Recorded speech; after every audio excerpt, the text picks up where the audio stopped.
Hello everyone and welcome inside Welland Stadium as we're just about ready to go here for this matchup between the Welland Jackfish and the Barrie Baycats. Thank you so much for coming along here. I'm Brendan Lang alongside Patrick Melbourne, Barrie Baycats' own Patrick Melbourne. As before we get going, we'll take a look at the Baycats starting lineup put forth by manager Josh Matlow.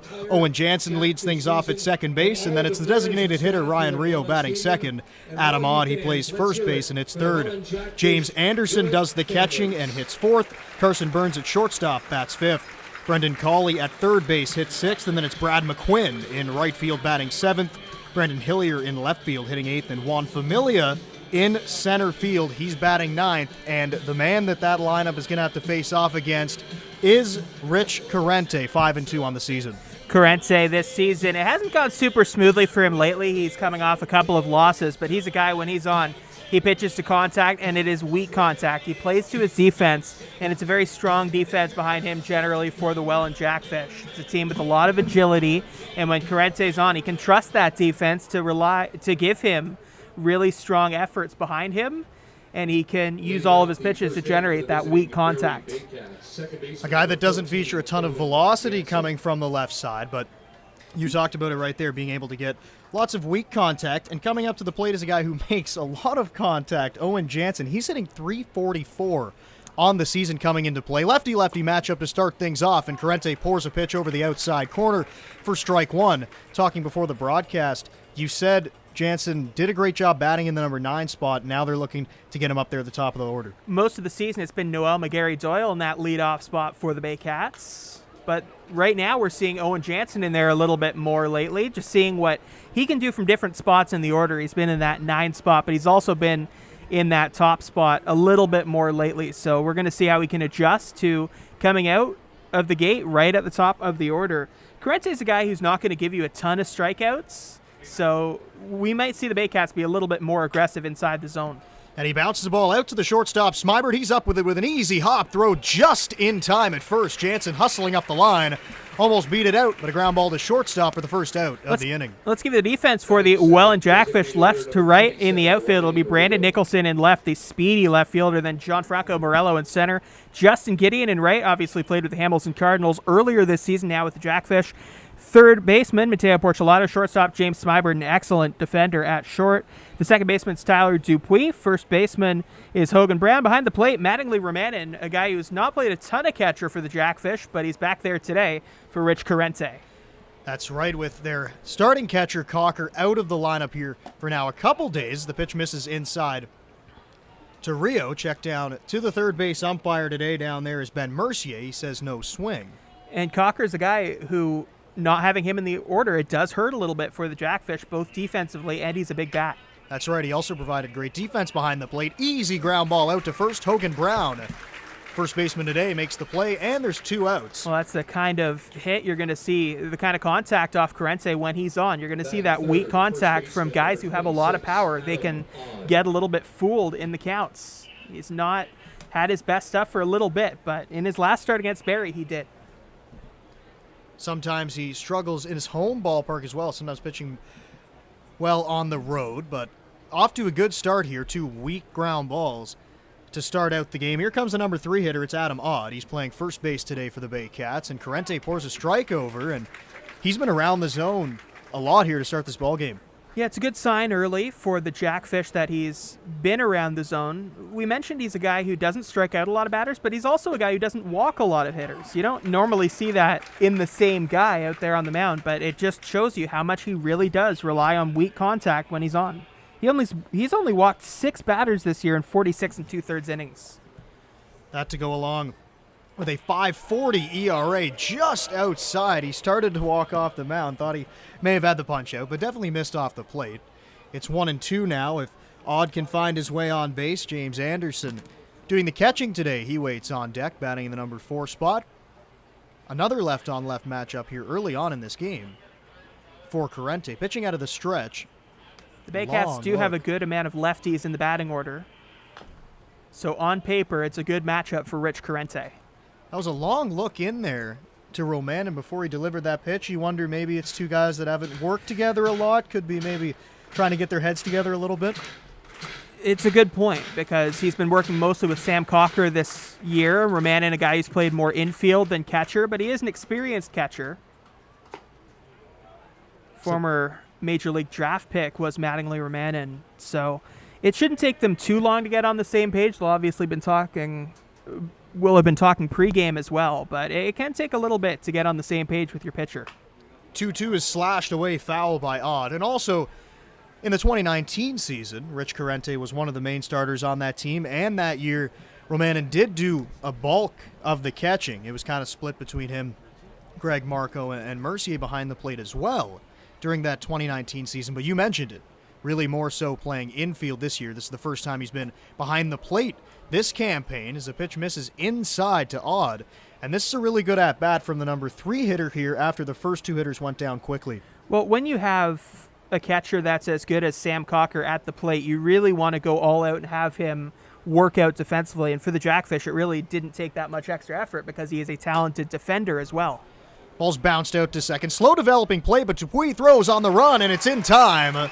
3 up, 3 down for Rich Carente in the first. We go to the bottom half of the first inning. Jackfish coming up. Here you're watching Welland Jackfish Baseball. All right, one pizza for... Time is now. You're ready for your next big step. Niagara College is a proven leader among Ontario colleges. Our students are prepared to succeed and drive innovation locally and around the world. Our supportive student culture and state-of-the-art learning facilities help you achieve your dream. Choose academic excellence. Choose experiential learning.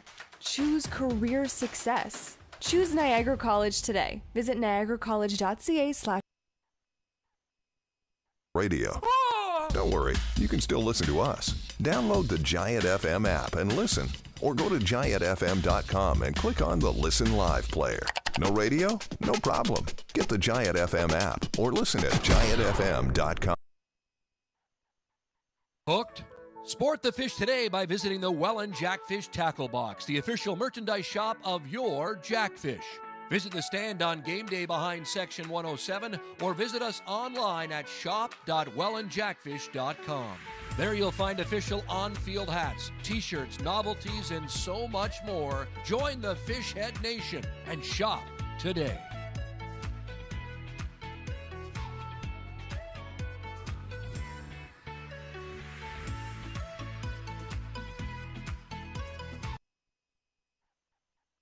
Times when don't try this at home applies. I travel. I'm on the road a lot. Download the free Giant FM app and take us anywhere you want to listen to your hometown classics. Can listen whatever I want. You can't beat that. Get it now at Giant FM. Welcome back to the pond after a scoreless top half of the first inning. Jackfish coming up for the first time here today, and we take a look at their starting lineup. Put forth by Brian Essery. Gio Morello's in center field leading things off, and then Justin Gideon, whose power stroke has really come around lately. He bats in the number 2 spot. Mattingly Romanen does the catching and hits third. James Smybert, the shortstop, bats fourth. Tyler Dupuis at second base hits fifth. Brandon Nicholson in left field hits sixth. Mateo Porcelato plays third base today. He bats seventh. Hogan Brown's at first base batting eighth. And Brandon Underhill is the DH today, batting ninth.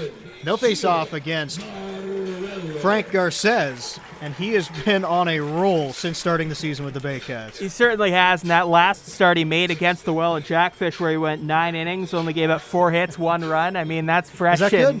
It's fresh in the Jackfish memory for sure. When he is on, you'll see overpowering stuff, but you'll also see a pitch mix where he can go in with any pitch at any time, change up timing, and really just fool hitters. First pitch is there for a strike. He also throws from a bit of a different arm angle as well. That can also go into throwing off the hitters. And just like the Baycats lineup against Carente, a lot of lefties in this Jackfish lineup as well. Facing off against Garces. That ball smashed into center field. Going over is Familia on the run. He's not going to get there. It bounces in the alley and off the wall. Morello around first. He pulls into second base with a leadoff double here for the Jackfish in the bottom half of the first. Got too much of the plate, and Morello, who is an excellent hitter against both lefties and righties. What a hitter Gianfranco Morello is, by the way. We'll get more into that later. But he just did not miss that one. Juan Familia, who has not played a lot of center field this year, he's more of a right fielder generally, has a lot of range out there, but it just curved a little bit too much, and he wasn't able to get to it. Solid double for Morello. I mean, you mentioned it right there. Garces catching too much of the plate. Not something he does very often after jumping ahead of Morello on the first pitch of the game. Left that there as we have a bit of a delay. Carson Burns looked like he needs a new glove, maybe. Not exactly sure what was going on there, but You look at Garces over the season, 2.17 ERA across 4 games. He's 2-2. He's run into a couple of starts where he did very well, but he also ran into very good teams, and the other teams pitched well. I believe one of them was a Jose Arias start. In 29 innings, you'll see, you've seen really, really good stuff from Garces. If you've seen him, 35 strikeouts to only 5 walks. He's a guy who limits the walks by pitching in the strike zone. Another similarity between these two guys, they don't walk a lot of people, but Corrente is more trying to get that soft contact. Garces can strike out hitters, you mentioned right he's there looking with for the K. 35. That's right. That pitch misses down low. It's 2-0 to Justin Gideon, especially now with a runner at second base to start this game off. If he can get the strikeout, get an out without allowing that runner to move up, that could be big here in the first inning. It is. And on the Welland perspective, Morello, who's got good speed over there at second. That's smashed to right field. Backing McQuinn up to the wall. He looks up, he jumps, and it goes off the wall as they're waving Morello around third base. He's going to come in to score. Gideon now's being waved. Here comes the throw. Head first dive. He's safe.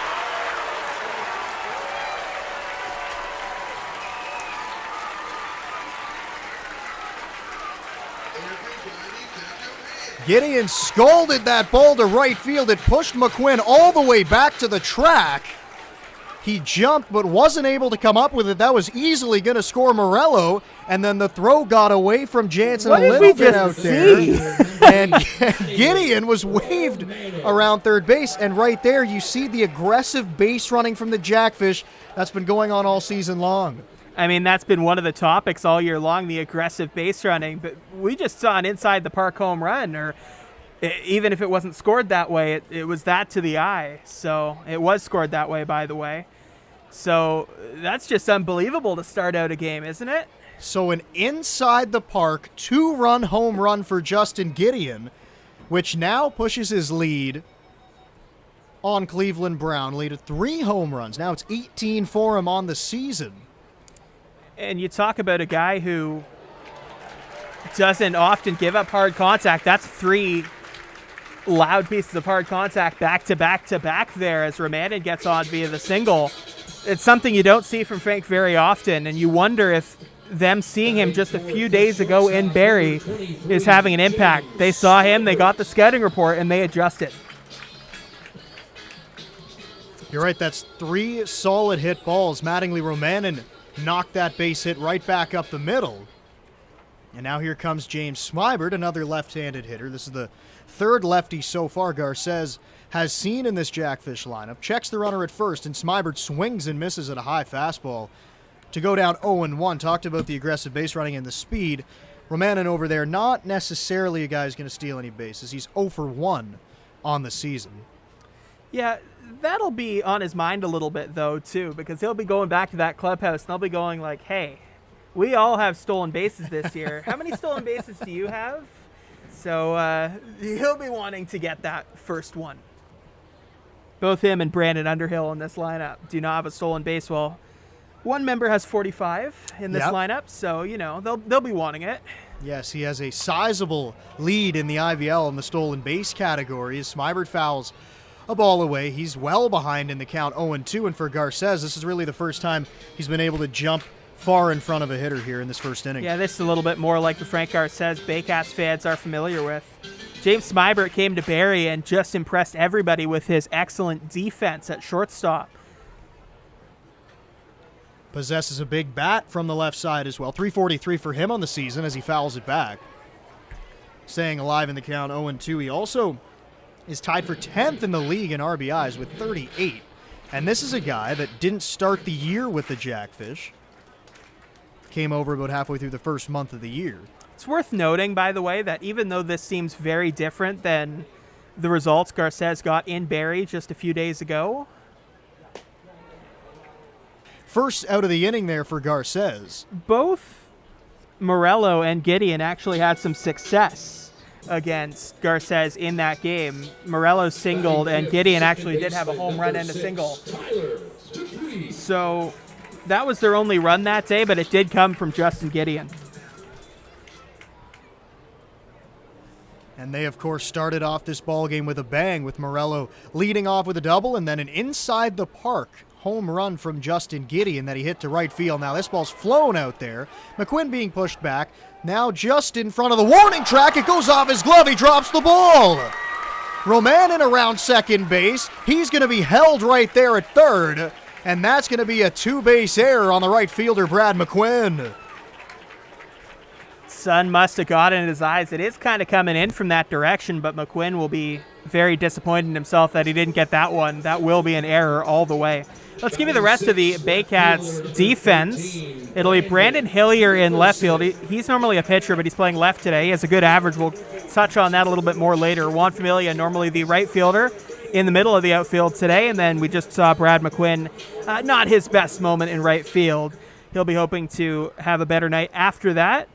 Left, right in the infield will be Brendan Colley at third base. Carson Burns, the excellent shortstop, at short. Second baseman's Owen Jansen. First baseman's Adam Odd. Behind the plate is James Anderson for Frank Garces. Garces now looking to pick up a big strikeout. And with the infield has to come in here early on for the Baycats. That's a really big error in right field from McQuinn. Thought that there'd be 2 outs in the inning, and Romanin would be standing at first base right now if he comes up with that ball. Garces misses outside now, and it's 2-0. Well, the thing that hurts you as well is even with the one-out situation, there's nobody on first base for that easier double play opportunity, right? So they took away that opportunity by getting up there to second base. That's Dupuis on second. He's got good speed as well. So does the man at the plate in Nicholson, and he swings and misses what looked like an off-speed pitch. He was way out in front of it. Yeah, can we talk about those 45 stolen bases? What's that been like to watch every game? Yeah, I mean, he possesses a lot of speed, but I think it's more so the reads that he gets on the pitchers. Like, so if you look at the speed grade and then the steals grade, if they're a little bit different, they're both super high. Yes, definitely both super high. I think him, Dupuis, Morello, Hogan Brown, also a guy that can really run on this team. But what just sets him apart to me is just the ability that he has to read the pitchers and pick up on the timings that they have to the plate. And you know what's really high, and that helps that too? Maybe a third thing? The on base and the eye at the plate. That always helps that too. So that makes 3 really big talents for Brandon Nicholson. Has cooled off with the bat a little bit as of late. His average sitting at 300 for the season, but he was way up in the 350s at some points in this year. He hits one foul, the count remains 2-2. And he's a guy that has 21 walks, so his got it in quickly and maybe saved another run there, but this inning has gone about as badly as the Baycats would have imagined it could have. On the flip side, Jackfish would be very happy with the way this inning has unfolded so far. So now it's the third baseman today, Mateo Porcelato, somebody who's played all around the infield. Great defensive versatility for Porcelato. And it's so important to have that versatility defensively. And he's got a good bat, so you can slot him in there every day. And, you know, hit for the cycle a couple days ago. So yes. That was a good game at the plate against Hamilton. That was on Thursday. 4 for 4 that day. He's played mostly first base this year, but he does have time at second base and shortstop, and now getting his first opportunity at third base. And there goes Nicholson for second, and Porcelato fouls it away, and it's 0-2. Shocker that Brandon Nicholson would be off on the pitch. Especially with runners first and third, 1 out. You think possibly they don't throw through in this situation. You look at the flexibility it gives Brian Essery and the Welland Jackfish when you can take your first baseman and put him anywhere around the diamonds. It gives them a whole lot of options and allows them to put Hogan Brown in, who's another guy who's played a bunch of different positions. We've seen him in the outfield, I'm pretty sure, this year. So it allows them to go with the hot bat. Pitch misses up high, and it's 1-2, and you're completely right. Brown, a good athlete. He's played the outfield mostly this year, but whenever he's been put in there at first base in a pinch, he's really performed well defensively. And, of course, a lot of this is because Sam Cocker's not in the lineup. If Cocker's here, then maybe Romanen's at third, Porcelato at first, Hogan Brown in the outfield. So they're adapting to a situation that they don't really want to adapt to, but they need to sometimes. Check swing called a ball, and it's 2-2. And Porcelato actually a natural shortstop coming up, playing college baseball, and coming over here in the IBL from British Columbia, and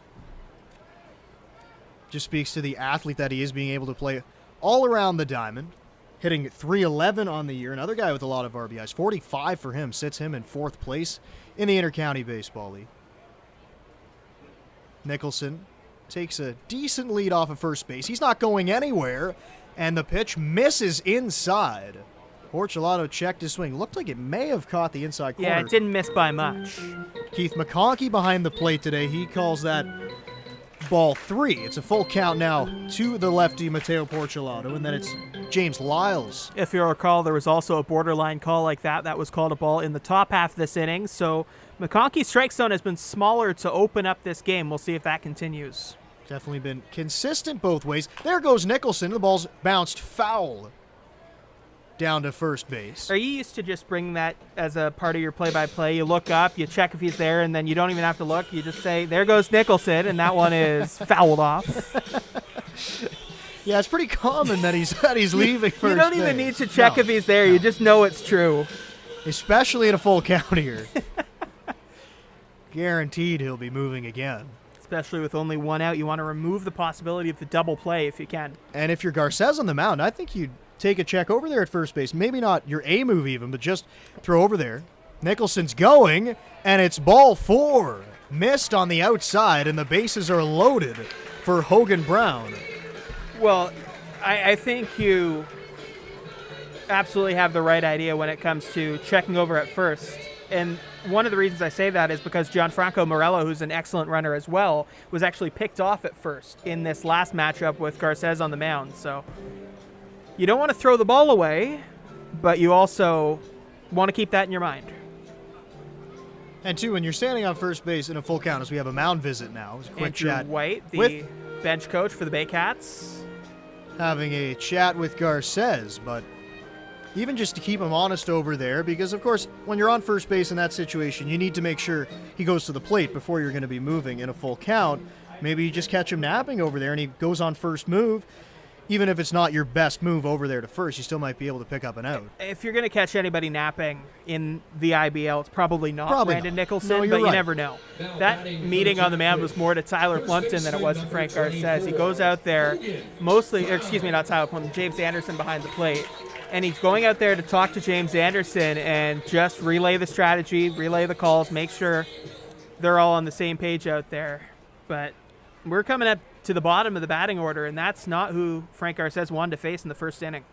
It's Hogan Brown, the number 8 hitter and first baseman today, fouling one back. And he's a Falling guy that behind. can lead off a batting order. He's not your typical 8 hitter. No, hitting .290 on the year, pushing it near 300. You look at the batting averages all up and down the Jackfish order, and there's not many guys under the 300 mark. The big thing with him, too, is he's not only a guy with a .290 batting average, but he's also got a .397 on base average. So he'll take a walk, 18 walks this season, and he'll just be that solid at bat no matter where he's in the batting order. And to go along with the 22 stolen bases as well. Something else that could play at the top of the lineup, too. Lefty on left, pitch is down low. 2-1 now to Hogan Brown. Bases are loaded. It's Tyler Dupuis taking his lead off of third. Brandon Nicholson on at second. And then the man who just walked stands over there at first base. It's Mateo Porcelato. Brown looking to bust this game wide open here in the first inning as the pitch is delivered and smashed into the alley, and it's down. Dupuis in to score. Nicholson right behind him. They're going to wave a third run around. Here comes Porcelato. He's going to score without a throw. Brown pulls into third with a bases clearing triple, and it's 6-0 Jackfish.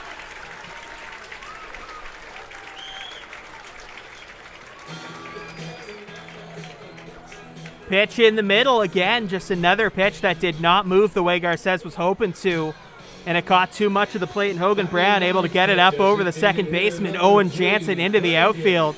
And it's a credit to Brown's speed that he's able to get to third on that, because it wasn't hit that hard. He took advantage of the defense not playing exactly where that ball was hit. It got kind of in the middle of the outfielders, split the outfielders a little bit, and he was able to get all the way to third, and everybody managed to score. Ball was hit on a rope out there into the right center field gap, as once again for the Baycats, the infield's got to come in here. With Brown standing at third base, and that's another big thing with that speed, to get to third. Now with the infield in, it takes away that range that you have there. And still only the one out. It's the number 9 hitter and DH today, Brendan Underhill. You hit it to the outfield as a sac fly. He comes in, and it's 7-0, and you still have another out to work with. Underhill looking to do just that. At least get another run home with Brown standing 90 feet away. Garces delivers to the plate, and it's a strike at the knees. Now that's the spot, if you're Garces, that you want to be living, right at the bottom of the zone, inside part of the plate. Absolutely. When it's down and in, it's hard to get at that ball, and when you do, you often end up jamming yourself on it as a hitter. Or you do that, or you foul it back. Fouled straight back by Underhill. It did get inside on him a little bit once again. But he's still standing up there at the plate now in a 6-0 game. Baycats have played much better at home than they have on the road this season. We were talking about this before the game. They're 14-6 at home, but they're only 7-13 on the road. And this home-road split is emphasized pretty clearly by these two Garces starts. Underhill pops a ball up. It's going to stay on the infield. That's the shortstop, Carson Burns, calling for it and making the squeeze for the second out of the inning. And it's back to the top of the lineup. Here comes Gio Morello. He doubled to start off this inning. Brendan Colley at third base did something really smart on that play. He was looking at it, and he could have caught that ball, but he noticed Carson Burns was also under it and able to make that play. And he went back, and he covered third base. He didn't just give up on the play knowing his teammate had it. He stayed active and covered the base just in case there might be a play there. It was a smart play defensively. Yeah, definitely great baseball IQ showing off right there from Colley. First year with the Baycats, Brendan Colley's done really well, both offensively and defensively.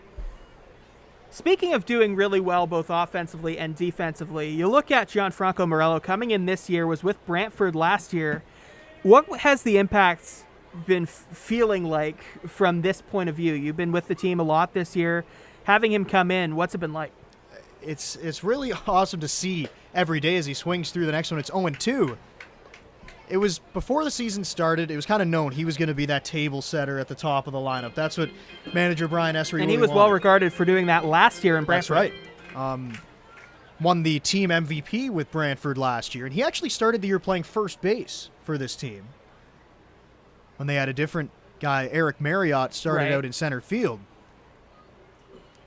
Marriott was here a lot last year, right? Yes, bounced on the ground. Out to second base. The throw is in time. Owen Jansen makes the play to finally retire the side, but not before the Jackfish score 6 times. Hogan Brown coming up with the big hit, a bases-clearing 3 RBI triple to give them this sizable lead. They lead at 6-0 as we go to the top half of the second inning.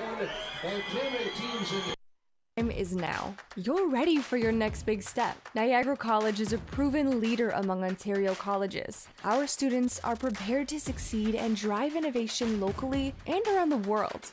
Our supportive student culture and state-of-the-art learning facilities help you achieve your dream. Choose academic excellence. Choose experiential learning. Choose career success. Choose Niagara College today. Visit niagaracollege.ca/. Radio. Don't worry, you can still listen to us. Download the Giant FM app and listen. Or go to giantfm.com and click on the Listen Live player. No radio? No problem. Get the Giant FM app or listen at giantfm.com. Hooked? Sport the fish today by visiting the Welland Jackfish Tackle Box, the official merchandise shop of your Jackfish. Visit the stand on game day behind Section 107 or visit us online at shop.wellandjackfish.com. There you'll find official on-field hats, t-shirts, novelties, and so much more. Join the Fishhead Nation and shop today.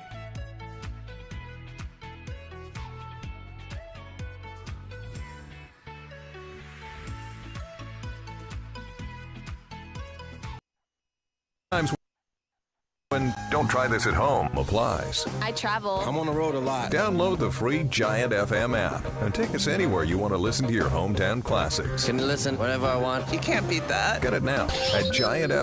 On the road with 24-hour roadside assistance anywhere in North America. Means insight there. Good to roll. That's right, and so are the Jackfish up 6-0 here, and Corrente, you got to be pretty happy with that. He did have to sit for a while, but you don't mind that when you get 6 runs put up on the board. No, for you don't. If you're the pitcher, you're thrilled with this big lead because you can go in and be a little bit more experimental, try some different things because you have that big lead, and if it doesn't work, you just go back to what did work in the first inning. It was a 1-2-3 with 3 groundouts. Also, too, with Corrente, he likes to come right at the hitters, and that's now what he's going to have to do with this big lead, and he is known to give up hits. He gives up the soft contact, but that can sometimes result in a lot of hits given up. If you're the manager, you're okay with the soft contact. You just do not want to see the hard contact because that means you're getting too much of the plate. If he's getting the soft contact, it's all going to plan. It's just designed to go to a defender like that. You're not super concerned by that because just a little more to the right, it's an out. Yeah, that ball was bounced up the middle. Dupuis, even with his speed, dove and couldn't come up with the baseball. So that's a base knock for James Anderson right back up the middle. And you always, he didn't hit it necessarily hard, but you always love to see them staying in the middle of the diamond. And the Baycats will not be no hit. That's a positive storyline right. for Barrie so far. Yeah, it has not started well for Barrie so far, but it's early. Still lots of game left, and the Baycats do have an offense that can strike for a lot of runs. They can. Although there are a few hitters out of the lineup today. That's right. We've showcased the lineup for the Baycats. It is not a lineup that has all of their big stars in it, but guys like Owen Jansen, Ryan Rio, Carson Burns, all very good hitters who can have good days at any time. Same with James Anderson at first base. This is Carson Burns at the plate. Pitch misses inside. The ball gets away from Roman, and throw down to second's not going to be in time. Anderson moves up, likely to be scored as a passed ball. That will be the biggest thing for Mattingly Roman in getting back behind the plate. He's an experienced catcher, but as someone who has not played a lot of catcher this year, it's the throws to the bases that are going to be a little bit rusty potentially back there. You look at Sam Cocker, who is one of, I would say, the top 3 throwers from behind the plate in the IBL. That's something they'll miss a little bit. Burns pops a ball up down the right side. Gideon on the run, sliding, and he makes the catch. What a play by Justin Gideon as Anderson tags and moves up to third base.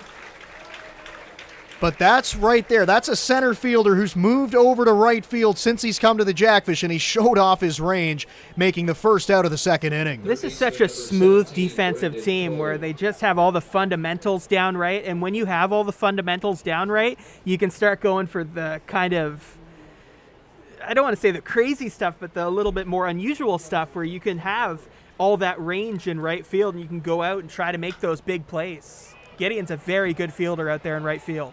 And now this ball's popped up to left field. That's Brandon Nicholson camping under it. Anderson bluffed a tag, but he wasn't going anywhere. Yeah, Nicholson playing in just the perfect spot, both to make the catch there, but shallow enough making that catch that Anderson, with average speed, no chance to tag on that play. And Nicholson doesn't have a great arm. He has a good arm in the outfield. But you're right, it was just too shallow hit for Anderson to try coming home from third base. And now here comes Brad McQuinn to the plate. And so just McQuinn, for viewers from Barrie or who might not be familiar, where would you grade the arms around this outfield from the outfield coming in? So I would say Gideon in right field has the best arm out of the 3. And usually that seems to be the way that you position your outfield. And I'd say it really goes from there. And then it would be Morello. And then I think Nicholson playing in left field, would have the weakest of the three, but still a decent throwing arm, an accurate throwing arm from Nicholson. He did spend most of the year actually in right field before Gideon showed up. Gideon played the first half of the season in Hamilton, had an excellent season in Hamilton, and when they kind of shifted gears toward next season a little bit more, trying to see who they had on their team they wanted to build with, Gideon moving to the top of the division with Welland's. And this really is turning into a good division race with only a couple of games left. All three teams at the top there, Guelph, London, and Welland, still in contention. That's right, just separated by half a game at this point. 2 games left this one, and then tomorrow. Both Guelph and Welland just one game, or excuse me, a half game behind London at the moment. McQuinn's putting together a good battle at the plate. He fouls it off. It's 0-2. Yeah, and you know he'll want to put together a big at-bat here after that error in the first inning. He's a guy with a lot more power than I think some people realize. He had that big home run just a few games ago for the Baycats. He's capable of putting together a big hit. Would love to get one here with 2 out. Definitely would like to redeem himself after making the error in the outfield, and he fouls another one away. Just getting that pitch count up from Carente. Well, that's a big thing, too. Yeah, you have a big deficit at this point, and 6 runs, but make him throw a lot of pitches, because he hasn't thrown a ton of pitches here so far. He's got a lot of quick outs. He's at 26 pitches right now, so it was a very quick first inning, but McQuinn making him work just a little bit. Still at 0-2 count. Carente delivers. It's hit on the ground hard out to second base. That's Dupuis coming up with it, firing to first to retire McQuinn and finish off the top half of the second inning. We go now to the home half of the second. Jackfish lead it 6-0. Is now. You're ready for your next big step. Niagara College is a proven leader among Ontario colleges. Our students are prepared to succeed and drive innovation locally and around the world. Our supportive student culture and state-of-the-art learning facilities help you achieve your dream. Choose academic excellence. Choose experiential learning. Choose career success. Choose Niagara College today. Visit niagaracollege.ca/. Radio. Don't worry, you can still listen to us. Download the Giant FM app and listen. Or go to giantfm.com and click on the Listen Live player. No radio? No problem. Get the Giant FM app or listen at giantfm.com. Booked? Sport the fish today by visiting the Welland Jackfish Tackle Box, the official merchandise shop of your Jackfish. Visit the stand on game day behind Section 107 or visit us online at shop.wellandjackfish.com. There you'll find official on-field hats, t-shirts, novelties, and so much more. Join the Fishhead Nation and shop today.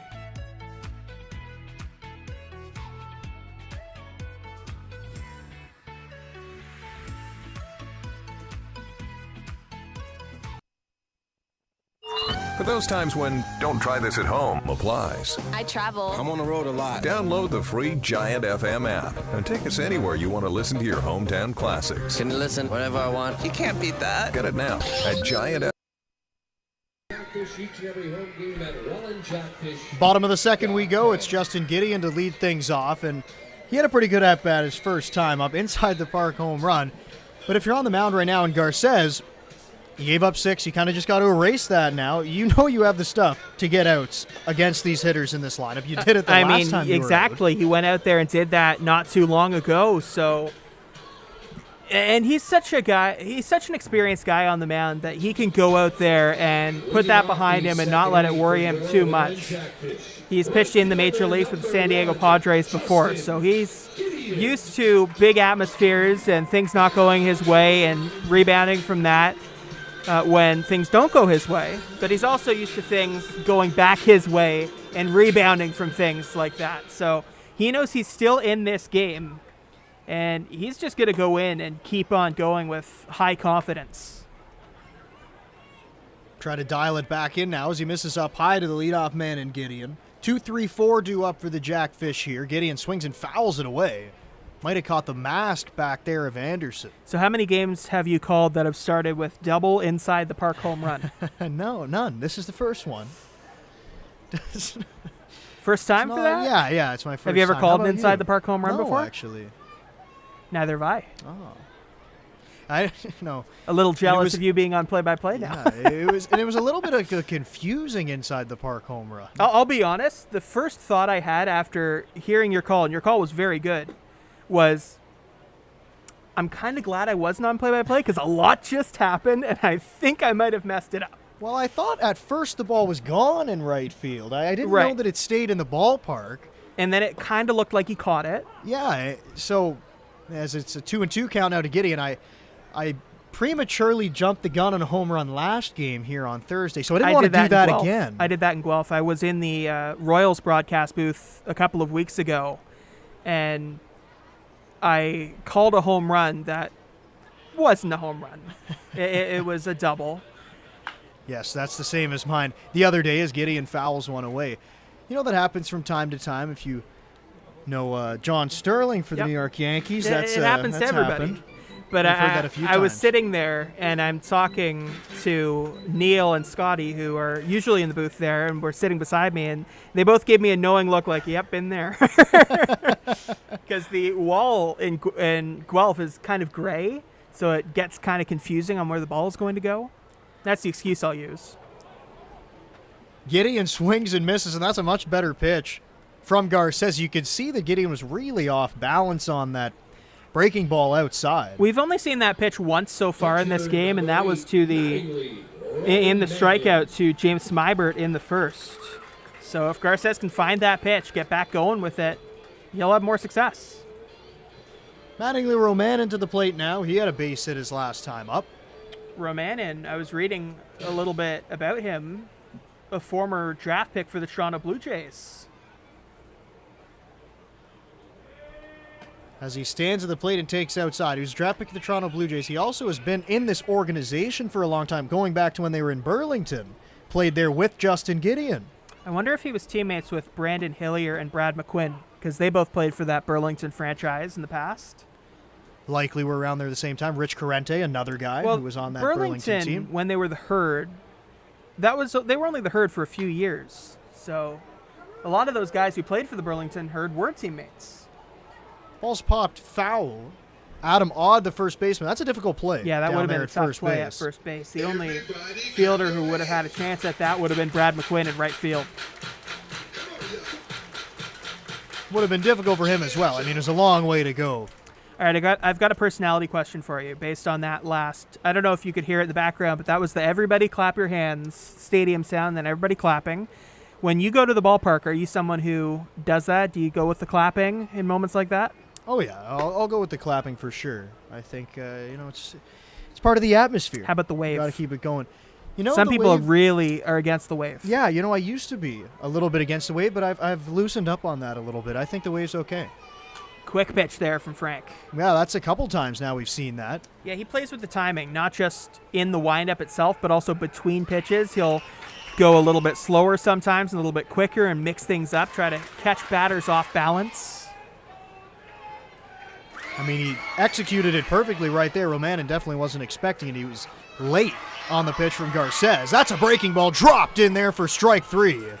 Perfect pitch from the Baycats starter, and there's two gone. Well, this is what we thought we would be seeing in the first inning from Frank Garces. This big strikeout stuff coming out here and freezing batters, but that's 4 straight hitters set down by Garces, so he's finding a little bit of a groove here after a really tough beginning to this game. And sometimes that is a common theme with starting pitchers. It takes them a little while to get into the game, maybe not the 6 runs that he gave up, and it hasn't really been a problem for him so far, but that does happen from time to time. Well, sometimes you wonder if it's a temperature thing where some guys get better as it cools down. I don't think that's really a factor. It was really, really hot earlier today, but it's kind of cooled down. You don't figure it'll go down too much more after this, temperature-wise. That's a hard hit ball to right field, and it drops in front of McQuinn. Smybert on first base. He struck out his first time up, so that's got to feel good for him to get into the hit column. Also breaks up that 4 straight retired hitters for Garces on the mound. Welland's weather at the moment, 28 degrees Celsius. That is 83 Fahrenheit. Looks like there could be some thunderstorms at some point overnight, but not right now. It's going to go down to about 24 by the end of this game. Should be able to steer clear of those here tonight in Welland. 44% humidity. My broadcast partner in Barrie used to do weather on the radio, so he has these fancy humidex and everything, and it sounds really, really knowledgeable. Official? Yeah, it sounds official. I read it, and I go like, well, I saw this online. Dupuis at the plate and fouling it straight back, behind in the count 0-2. Definitely was a hot one in the afternoon, though. It's Sure still was. pretty warm out here. Nice day for baseball, though. Not too many clouds in the sky. Well, Ben, my broadcast partner with the Baycats, and I'll totally throw him under the bus a little bit here because I've done this to his face whenever he says this. I give him a little expression. It'll be the hottest, most humid day of the season. And he'll go like, it's a beautiful day for baseball. And I go like, no, it's not. It's not ideal. It's kind of nice. There's no rain, but it's not like the world's best day for baseball. I like it a little bit cooler. Yeah, I think like if you're in like the 25-degree range. Perfect. No humidity. But when it feels like 40, No. you can't say beautiful day for baseball. It's too hot. I would have to agree with you on that one. I feel strongly about this. Smiver takes his lead and Dupuis fouls it away once again. Dupuis putting up a good at-bat here, and even in this second inning, Garces has definitely been able to spot up his pitches a little bit better, but the Jackfish have still made him work. And Dupuis had a good at-bat in the first inning as well. That was the error in right field, but it was an early swing from Dupuis, and he really judged right on which pitch to swing at from Garces. 0-2 from Garces. It's hit hard up the middle over an outstretched glove of Jansen. Smybert up to second. He'll stop right there. And that's where exit velo starts to play a factor in your hitting approach when you really get a lot of velo when you swing the bat. The speed that ball came off the bat with allowed it to get through the middle. Jansen, off a more average speed off the bat, would have gotten to that ball and maybe even had an opportunity for the double play, but because it got through so quickly, he was able to get the single and advance the runner. It took a little bit of a funny hop there at the end as well. He slid and it bounced up over his glove. And that's another thing that high exit velo on ground balls can do. That's why it's such an emphasis right now for coaches. It's Brandon Nicholson now coming up, and Makes it harder for the infielders to react. It makes it harder for them to react to bounces, get the double play. you talk about exit velocity. The base hit that Nicholson had definitely wasn't a exit velocity gem as he hits this ball down to third base. Nice pickup by Cawley, but the ball comes out of his glove, and he's not going to have a play. That would be a tough error at third base, I think, for Brendan Cawley, who did everything he could to get that ball tagged to the runner, but it kind of dropped down. I could see it being called an error, but it would be a little on the harsh side. We'll see in a moment what it is. What would you call it? I think that's a tough error to give. But at the same Personally, time, you do think maybe he should have gone to first. there are two outs. That is right. So if you go to first, maybe end the inning, and Nicholson, who has just unbelievable speed, you see why he would have wanted to go for that runner at third. So it could go either way. I think it would be a little harsh. We'll see which way they play it, but nonetheless, the bases are loaded for Mateo Porcelato at the plate as he swings through the first pitch. Porcelato, you alluded to it earlier on. He had a great game against Hamilton, hitting for the cycle.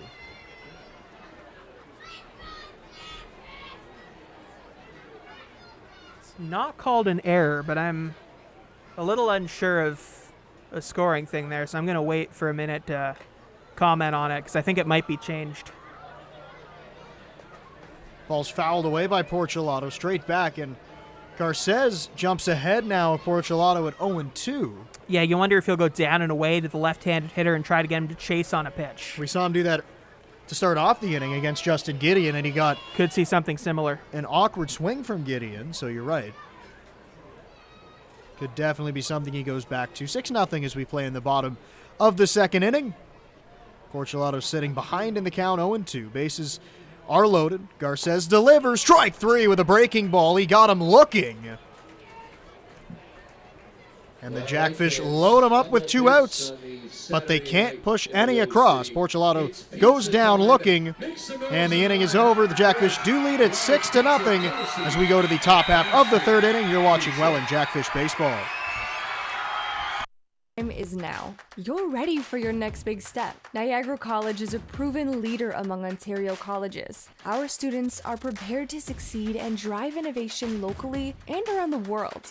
Our supportive student culture and state-of-the-art learning facilities help you achieve your dream. Choose academic excellence. Choose experiential learning. Choose career success. Choose Niagara College today. Visit niagaracollege.ca/. Don't worry, you can still listen to us. Download the Giant FM app and listen, or go to giantfm.com and click on the Listen Live player. No radio? No problem. Get the Giant FM app or listen at giantfm.com. Booked? Sport the fish today by visiting the Welland Jackfish Tackle Box, the official merchandise shop of your Jackfish. Visit the stand on game day behind Section 107 or visit us online at shop.wellandjackfish.com. There you'll find official on-field hats, t-shirts, novelties, and so much more. Join the Fishhead Nation and shop today.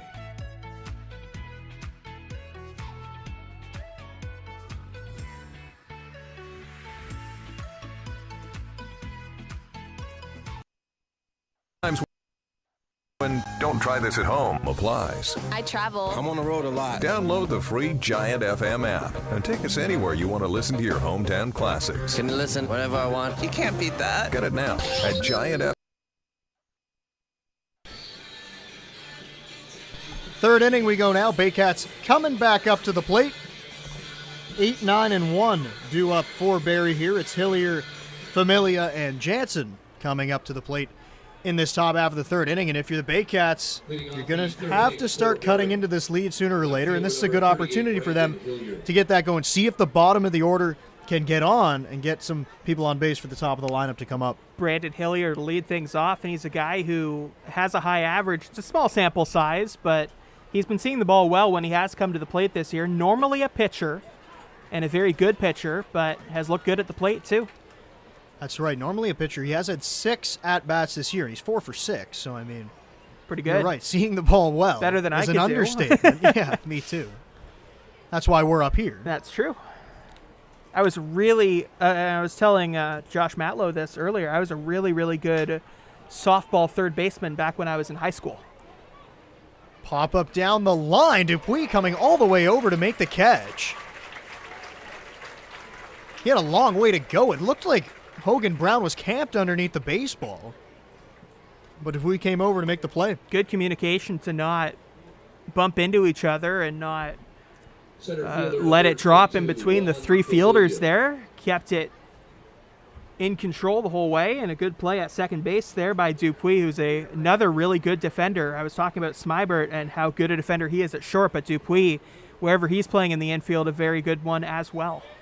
Yeah, ever since that second and short double play combo has been put together, I mean, they've really been so steady and so solid up the middle for this team. And when you look at the middle of the diamond, as Corrente misses the first pitch to Familia, those are the guys that you want to be kind of your rock on defense. Shortstop and second base. Ball's popped up into foul territory. Romanin will give it a look, but it'll get into the seats. Foul and a high bounce. And it rolls back into the crowd. Have you ever caught one in the booth? No, I haven't. We had one come in here last game on Thursday. Oh, wow. Yes. Nobody was near the ball, actually. It went down the middle, and nobody had a chance to make a play. We had one last year. Familia rifles it foul. That's a hard-hit ball that almost stayed fair. We had one last year, and producer Brent had a little bit of trouble with it. It came in hot. He was doing the camera, so it was a pretty difficult play. He's doing the camera, comes in, it got him square. But at that point, you're just worried about it hitting the camera, right? So I'm not going to blame. I'm not going to judge too much. Well, I mean, you're watching the game from the camera, and then the ball comes in. It's definitely a little bit hard to react. Yeah. That's popped up off the bat of Familia. It's Romanin now. Corrente calling everybody off and making the play. Now, do you have an athletic background? Or are you more just on the sports media side? Did you play any baseball or softball? I'm mostly joking because I played like a house league back when I was super young, but I'm not really an athlete. Yeah, I did play baseball and hockey mostly growing up. Okay. We need to have some kind of... Whoa, that's a spider right in front of us. Look at that. Wow, that's in the hidden spot right there, and we both had a reaction to that one. Yeah, that's a big one. I haven't seen that. Yeah. Had to arrive today when I was here, eh? That's smashed in the air off the bat of Jansen. Over into the alley. Morello lays out. But he can't come up with the baseball. It's sitting on the track. Gideon picks it up and throws it in. That's a ringing double for Owen Jansen, coming with 2 outs in the 3rd inning. Great effort out there by Morello, but just hit too well. Oh, the spider's gone away now. But Morello did everything he could to get to that one, but it was just too well hit by Jansen off the wall. Great hit by the Baycats leadoff man. It went out that way. Oh. I'm still checking around here, making sure we're... Anyway, at some point we should have some kind of softball or baseball 3-pitch tournament between all the broadcasters in the IBL. I like the idea. That'd be fun. If they ever do a all-star game type event. It's Ryan Rio at the plate. Of course, swinging and missing at the first pitch. You had played baseball, and Reese DeManny had played baseball, so I probably wouldn't win anything, but, it'd still be fun. Rio fouls that ball off. It's held onto behind the plate. Reese did a lot of catching in his time playing, so he sees the field very well, knows the game. That's a good thing for a broadcaster. That's right. And you see Colin Ward doing a good job on the Brantford Red Sox broadcasts. That's right. And you see big league broadcasts, a lot of the times they are catchers, managers as well, just because you see the play. You see a lot of the best broadcasters in Major League Baseball are either catchers or pitchers because they break down at bats so well as well. Also something he brought up when I was talking to Reese, the only player that starts in foul territory. Good point. Pitch misses inside. I had heard that before. We didn't really think about it, but... By the way, the Brantford Red Sox actually do play tonight. They get going in just over 20 minutes' time. They're facing off against the Guelph Royals tonight. We'll give you updates from the out-of-town scoreboard as the evening goes on here at Welland Stadium. Ryan Rio still at the plate, and he takes a pitch outside. And you look at the standings impact from the Baycats and the Jackfish game tonight. The Royals facing off against the Red Sox. That's also a fairly big game for the standings. Welland's up right now, and if Guelph beats Brantford,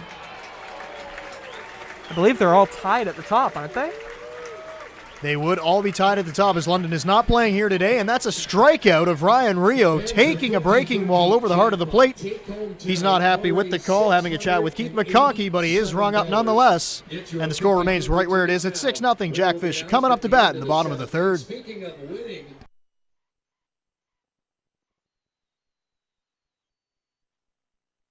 Is now. You're ready for your next big step. Niagara College is a proven leader among Ontario colleges. Our students are prepared to succeed and drive innovation locally and around the world. Our supportive student culture and state-of-the-art learning facilities help you achieve your dream. Choose academic excellence. Choose experiential learning. Choose career success. Choose Niagara College today. Visit niagaracollege.ca/. Radio. Don't worry, you can still listen to us. Download the Giant FM app and listen. Or go to giantfm.com and click on the Listen Live player. No radio? No problem. Get the Giant FM app or listen at giantfm.com. Book. Sport the fish today by visiting the Welland Jackfish Tackle Box, the official merchandise shop of your Jackfish. Visit the stand on game day behind Section 107 or visit us online at shop.wellandjackfish.com. There you'll find official on-field hats, t-shirts, novelties, and so much more. Join the Fishhead Nation and shop today.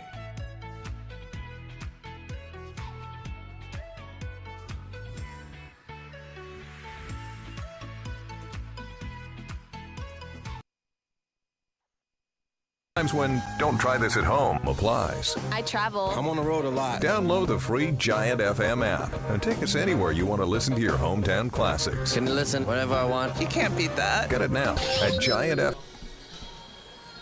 Back here for the bottom of the third inning and a pitching change. Frank Garces, he's out of the ball game.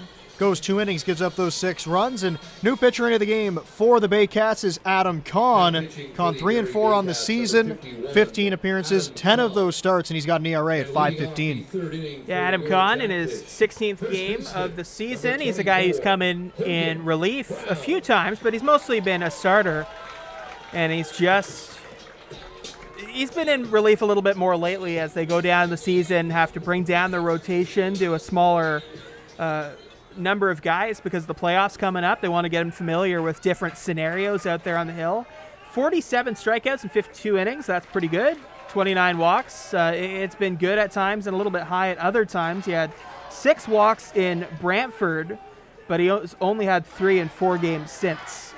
So he's a guy that, when he's on, his command is very good out there on the hill. And definitely has good stuff you're mentioning, featuring a good fastball.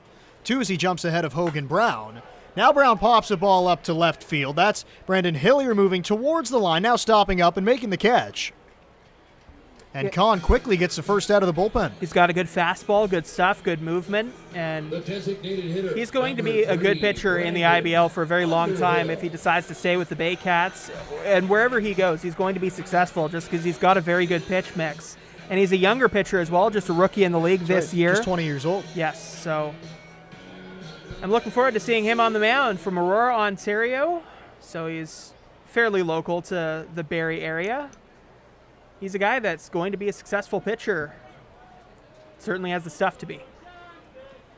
He now faces the number 9 hitter and saws off Underhills. The ball's bounced to third base. Cawley's throw, and a great stretch at first base by Adam Odd.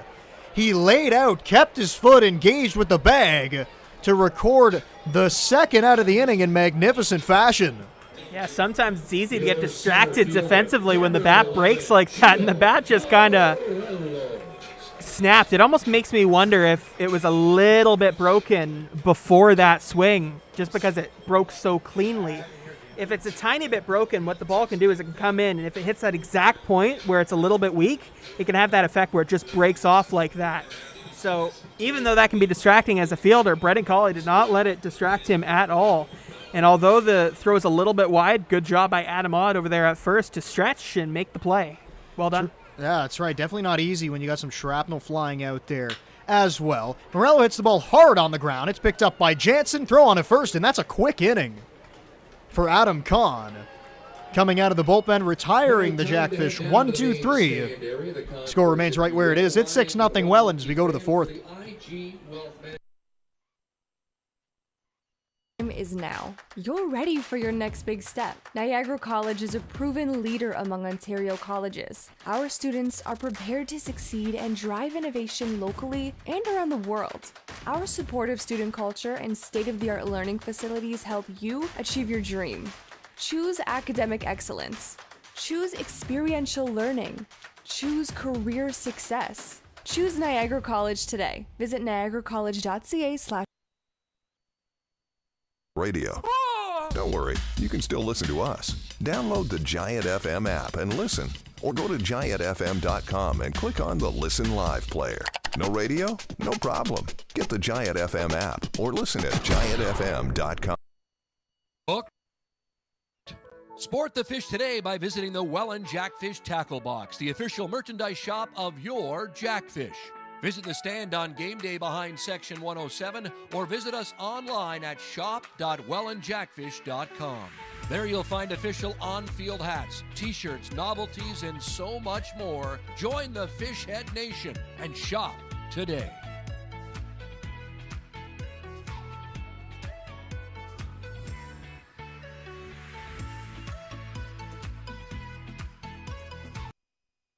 Times when don't try this at home applies. I travel. I'm on the road a lot. Download the free Giant FM app and take us anywhere you want to listen to your hometown classics. Can listen whenever I want. You can't beat that. Get it now at Giant FM. Top of the fourth inning we go now as Rich Corrente still out there on the mound, getting into his fourth inning of work. Adam Odd is due up to lead off this inning. Odd's first time up, he grounded out to second base. And the difference in how these pitchers are approaching this start closer to the playoffs, you look at a guy like Corrente, he's not the number one starter on the team because they've played a few games recently. A couple of days ago, Jake Hartford pitched, so he'll be a little more well-rested when the playoffs roll around. Baycats haven't played in almost a week, so they had that kind of space allotted for a potential rainout where there were no fill-in games. So Frank Garces out there on the hill today was able to make that start, but I don't think they want him to go super deep because the playoffs are right around the corner. And he's likely going to be lined up to pitch the first game of that postseason run for the Baycats. So maybe wasn't likely going that deep in this game anyways. He was taken out after 2 innings and replaced by Kahn. Corrente out here in the fourth, and he throws a strike at the top of the zone, right at the letters. And it makes the count 1-1. On deck is James Anderson, the catcher. 1-1 offering from Corrente. That's looped into left field. It's down for a base hit. Adam Odd with his first hit of the game, and the Baycats have a runner on with nobody out here. Adam Odd making a play defensively last inning and now getting on base to start off this inning. Been a good little stretch for Adam. That's right, he made that play stretching off of first base in the last frame. Very close play at first base, by the way. So here's James Anderson now. Anderson had a base hit his last time up. That was to lead off the second inning. Bounced right back up the middle. And if you're Corrente, maybe not in the same spot, but if you'd like to get another ground ball. You would. You'd like to keep it weak contact on the ground because there are 4 fielders out there and they could create a double play just like that. Odd is not the fastest runner on the Baycats. And Anderson at the plate, you were saying earlier, average speed. Right. Anderson's got average speed, and I think my mic was off. I apologize there. Just to reiterate my point, the infielders around, you have 4 infielders in there that you can all hit weak contact to on the ground. So Adam Odd is not the fastest Baycats runner. He's a guy with average speed. So if you can get a ball on the ground and generate that, that's what you want to do if you're Welland. Corrente's been able to get weak contact so far in this game. It's only given up 3 hits to this point here in the fourth inning. He delivers to Anderson, and it's fouled away. And it's 1-2. That was a good job, good spot by Corrente. Keeping that pitch right on the outside part of the plate wasn't really a good spot for Anderson to have much on that swing as he just got it off the end of the bat. It's hard to center it up on your bat when it's all the way out there, and it almost starts to become a chase pitch, right? He's ahead in the count now, 1-2, and the pitch to Anderson is slugged in the air right field, but it'll get foul onto the berm out there in right field. And the count stays right where it is. You haven't been to 1-2. Christie Pitts, right? I have not. Imagine that, but all the way around. I've heard about that about Christie Pitts, and I've heard that the, let's say it's a very good hitter's ballpark. It is. By the way, just to make it very, very clear, me not having my mic on was entirely my fault. Forgot to press the little button that's flashing right in front of me, so.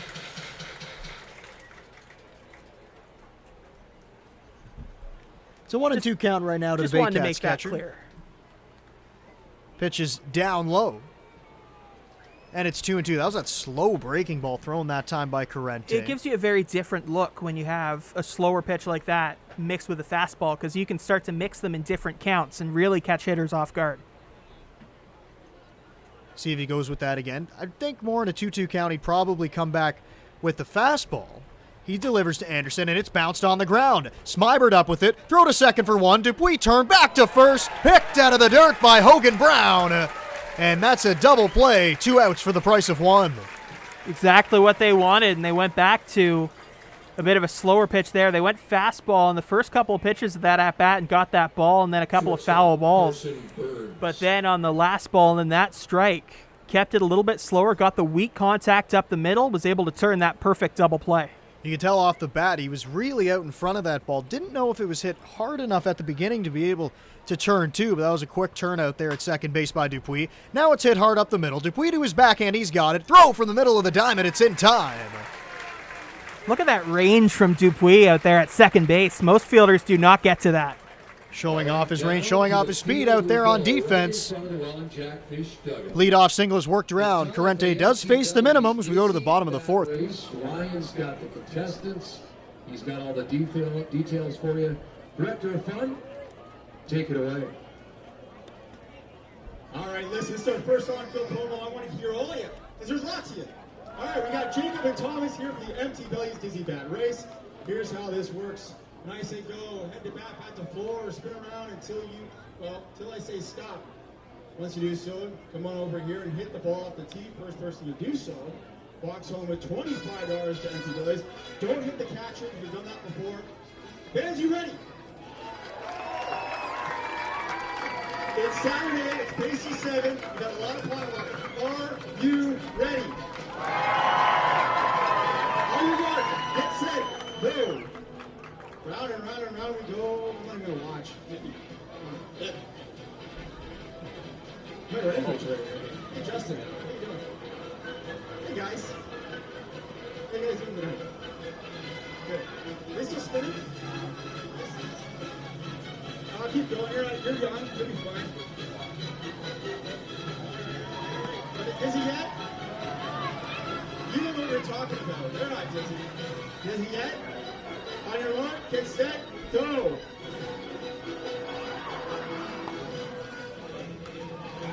Congratulations, you're up home with $200 to Empty Bellies. Fans, let's keep it going tonight. Make some noise! And some special happy birthday wishes in attendance tonight.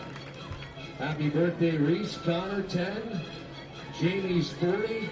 Happy birthday to everyone in attendance celebrating a birthday anniversary from your friends, family, and the Welland Jackfish.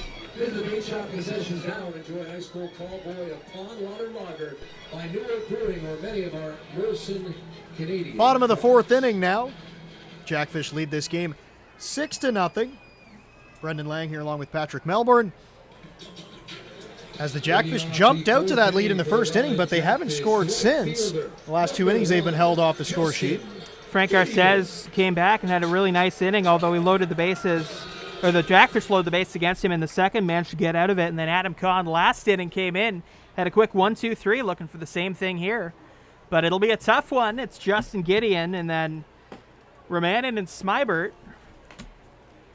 So it will not be an easy inning. That's right, the 2-3-4 portion of the lineup. Gideon has an inside the park home run and a strikeout today.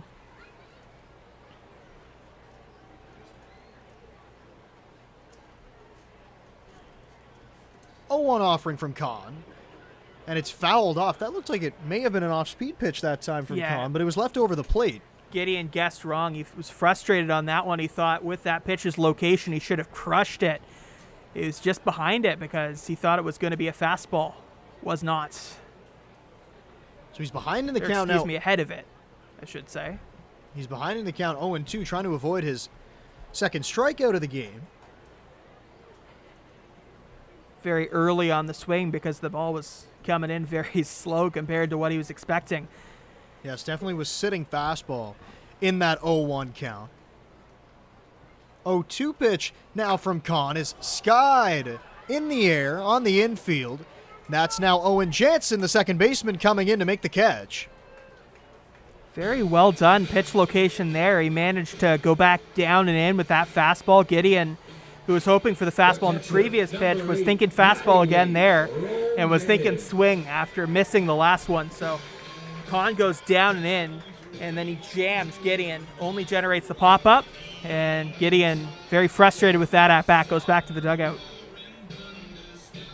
Also a great job of communicating on the Baycats side defensively. You had Odd coming in, and usually that will be the second baseman's priority to make that catch, and Jansen executed it perfectly, called off the first baseman, and made the grab. Jansen's a very good defender up the middle. You look at both these teams with their middle infield defense, and both these teams, I'm getting distracted by the chants down there. Both these teams have very good middle infield defense. 1-0 to Roman, and that's a strike on the outside, and it's 1-1. It is fan appreciation night. Yes. I was just thinking that. Fan appreciation night. here at the ballpark in Welland. Last home game of the regular season here against these Baycats, and they've been loud today. Fans very vocal. Yes. It's a good crowd here. 1-1 to Roman, and is hooked down the line. Foul. Don't know Foul the territory here is not small. No, definitely a pitcher's ballpark here in Welland, and that was kind of the thought process coming into the season. Last year they had more power bats in the lineup, and they have had a good power display at times this year, especially now bringing Gideon in, but that's why this team is more built off of that speed, because they want to play to what this ballpark is, and that really does favor pitchers with the big foul territory and the big outfield as well. Between 1989 and 1996, this ballpark, Welland Stadium, was home to a couple of different teams. One of them was the Welland Pirates. Another one was the Welland Aqueducts, which is just a fantastic name for a team, Aqueducts. Yeah, there's a lot of great minor league baseball team names.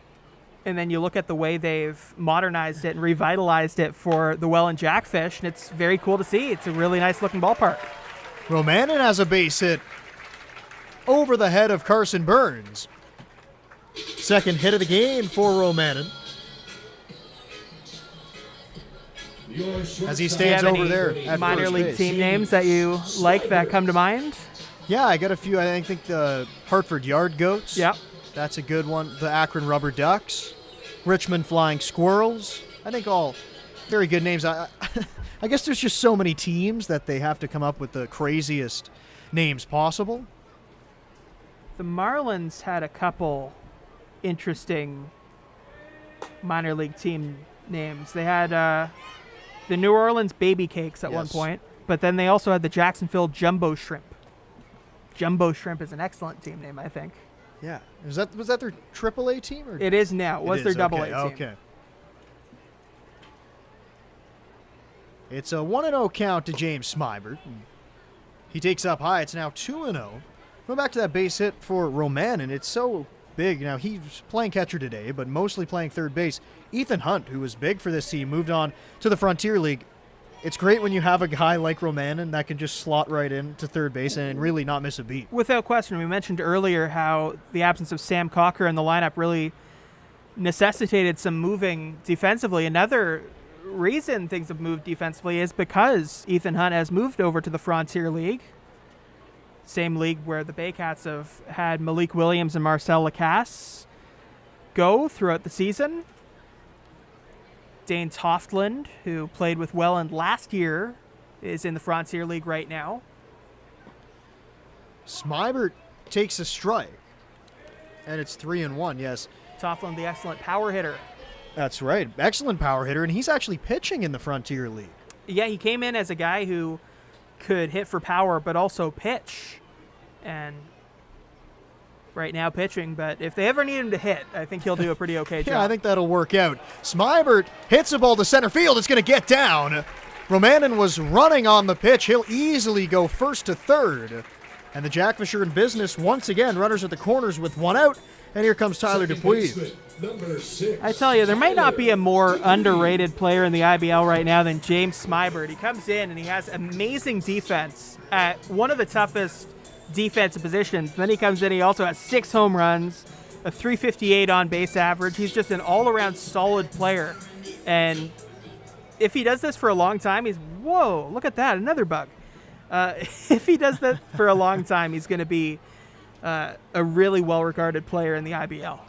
And you want to talk about good personalities. He's definitely one of them in the IBL as well, as he's moving, and he's going to steal second base. So obviously, I'm with the Baycats and Baycats TV normally, so I don't spend a lot of time around the Jackfish. You do. Tell me about some of these personalities. Who's an interesting personality to be around? I mean, I think the name right there in Smybert, he may be up there in all of the IBL. And I saw some of these Meet the Player videos on the Welland Jackfish YouTube channel where we are right now. You can check some of those out after the game or wherever, whenever and wherever you are. Ryan Harrison talking to Gianfranco Morello, yes. I believe it was, when they were lying down at second base eating gummy worms. Yeah, and Ethan Hunt, there was one in the freezer, Had a good interview with Tyler Dupuis as well. A lot of great personalities here. And I have the same question for you on the Baycats side. As Dupuis hits a ball hard to right field, it backs McQuinn up. He's not going to get it, and it's off the wall. Romanin scores. Smybert coming around third. He comes in to score as well. 2 RBI double for Tyler Dupuis, and it's 8-0 Fish.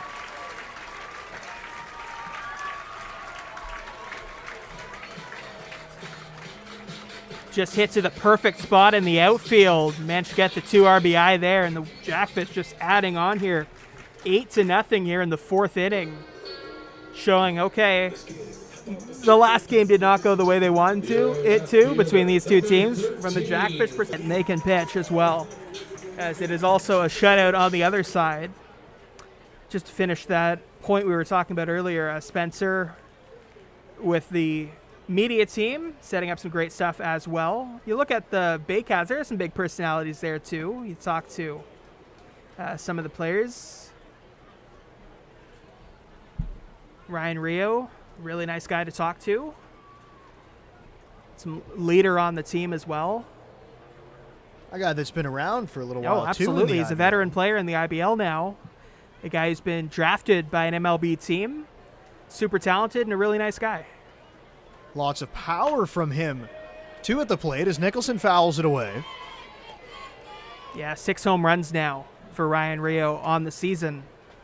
And the Baycats do not play in the most homer-friendly ballpark. It is a bigger park, a lot like this one, where it can be tough to get balls out of there. So when hitters have big homer performances, like Rio had a 2-homer night, I believe, and then there were 2 homer nights by Branfy and Fonte and Juan Familia, it's impressive.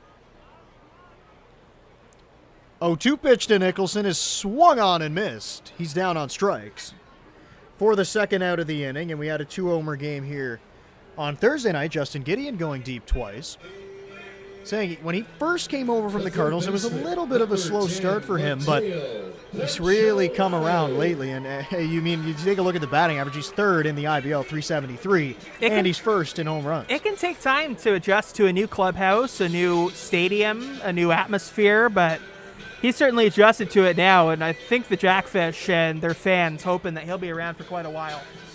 It's also something to be said, too. You come to a new team, you want to show your teammates. Absolutely. And you can try almost a little bit too hard sometimes and get out of a rhythm.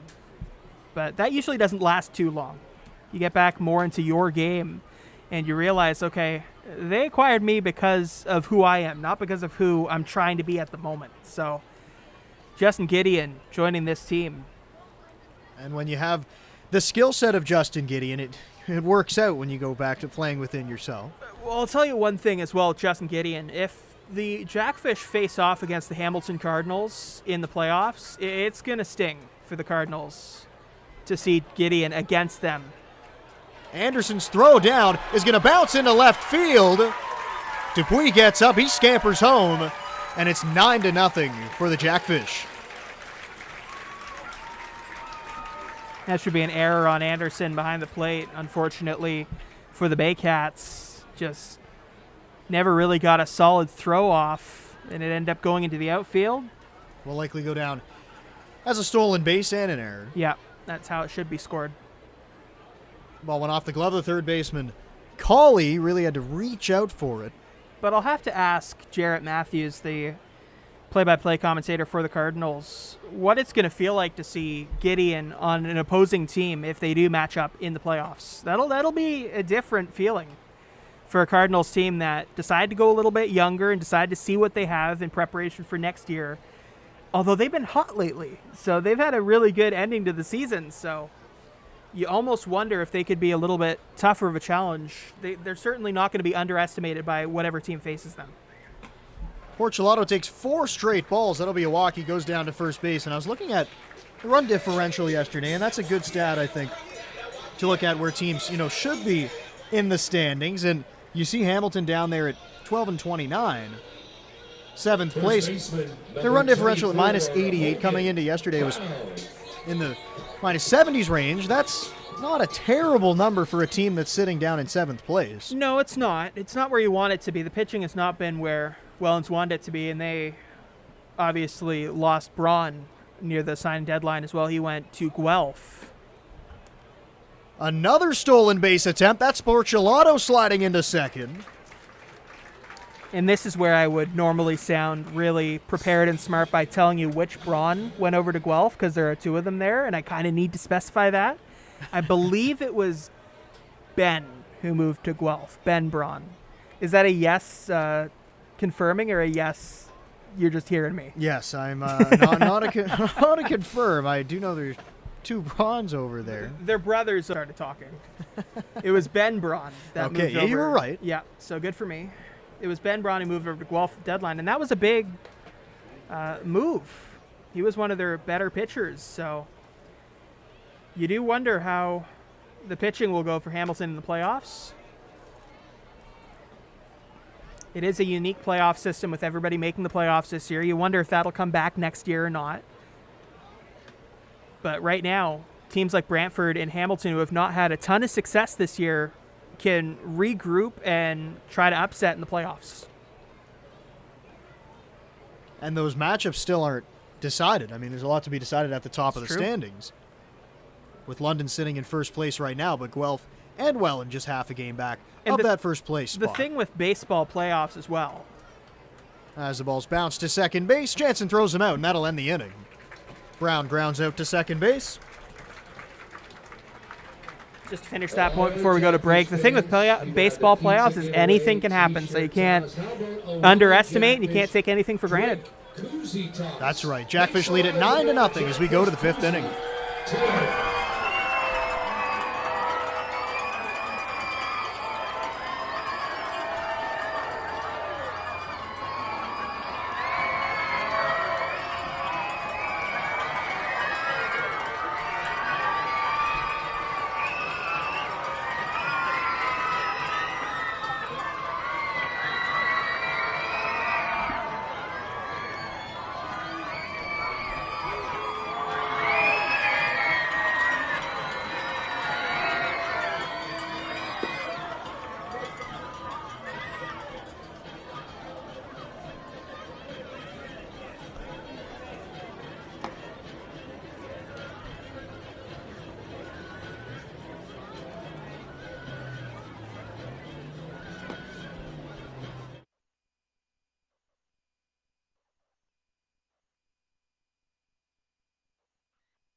Fifth inning now as the Baycats are coming up to the plate. It's Brendan Cawley coming up, and Rich Corrente still out there on the mound. Now working in his fifth inning here in this game on a Saturday night. Last home game of the season for the Welland Jackfish, and they're putting on a show right now for the fans. Should also let you know, by the way, the out-of-town scoreboard is up and rolling. First inning in Guelph as the Brantford Red Sox take on the Guelph Royals at Hastings Stadium there. Still 0-0 early on. They've just gotten underway, but it is a game that we'll keep an eye on because there are playoff... it does matter for the playoffs. Definitely playoff implications. That's the word I was looking for. Thank you. Welland and Guelph tied right now at 29-11. That got in on the hands of Cawley, and it's bounced to Dupuis at second base. He unloads in a hurry to get the first out of the inning on a ground ball to second base. Right fielder Brad McQuinn. That's not something you see a whole lot from Corrente, getting inside on hitters and getting them jammed, but he sure got way inside in the kitchen of Brendan Cawley, and you wonder if he was sitting on something off speed in an 0-2 count. He'll be absolutely fine going inside to hitters and jamming them to get that. It's just another way to get that weak contact, right? He'll be okay any way he can get that because that's how he rolls on the mound. Now he's facing the left-handed hitter in McQuinn, and that's a big swing and a miss. And it's 0-1. McQuinn's last time up He grounded out to second base. That was to finish off the second inning. 1-2-3. Went the Baycats last inning, or there was a base hit, but he was erased on a double play, so Corrente faced the minimum in that fourth inning. And the Jackfish added on a couple more runs, 3 more runs. They also lead in the hit department 10-3 at this point. Baycats have made 2 errors defensively as well. One of those a big error by McQuinn, who's standing at the plate right now. He had trouble with the ball in right field. Sun could have been a factor. The sun was still out at that time. Yeah, and it was shining in that direction. You just wonder if that maybe tripped him up a little bit. Now the sun's starting to go down. The lights arriving here at Welland Stadium. The pond. I see you brought the terminology. I saw it on the sign. Oh, there you go. And sometimes there is trouble seeing around the dusk time here in Welland, out in right field when the ball gets up. Is that when you called the home lights. run that wasn't a home run? No, that was completely dark. I was just it went out to that Niagara College sign, went in the white lettering, and I No judgment for me. I've been there. Balls popped up down the line. Going over there is Porcelato, and he reaches out. He can't make a play. Looked at Casey Howard scampering out of the way in the bullpen. Almost got into the bullpen there. It's one of those old-style bullpens that's on the field in that foul territory on both sides, so we can really clearly see who's warming up on both sides. And it's almost so invisible if you're not looking for it that you can almost forget it's there. And that's sometimes dangerous, and it makes it a tough play when you have to go up on those bullpen mounds. It is, and any fielder can have problems with that if they even momentarily forget about that. You remember Rowdy Tellez a couple of seasons ago having an ankle injury after he stepped on it backing up for a fly ball. That was out in Buffalo. Yes. When the Blue Jays were playing there in 2020. I think in 2021 they actually moved yes. bullpens out behind in response directly to that. Oracle Park in San Francisco did similar things where they were concerned about fielders doing that, so they moved it away. So it's just something to keep in mind if you're on the field. It's not anything super treacherous, but at the same time, you need to keep in mind that there's a bit of a weird bump there in foul territory. It's 1-2 count. This is the second time today we've seen McQuinn put up a good bat at the plate, fouling off some pitches from Corrente. Makes it kind of all that more unbelievable. As he hits a ball hard to center field, it's lined out there, but right into the glove of Gio Morello. He barely had to move his feet to get over there to make the play for the second out of the inning. It kind of makes it even more unbelievable that in Houston they had that hill out in the outfield on fair territory for so long. Now, I don't think many fields have the bullpens out there anymore. I think just Tropicana and I think in Oakland. Maybe. I think those are the only two that still have them out there in Major League Baseball. Pitch misses inside. I don't want to criticize Oakland's Park too much, but it's hard to think about Oakland's Park when right across the bay is Oracle Park, which is so nice.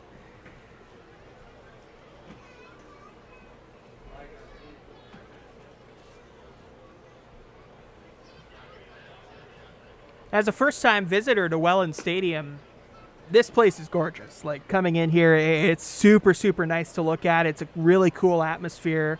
Video board looks great. Everybody's super into it, and it's a great baseball atmosphere.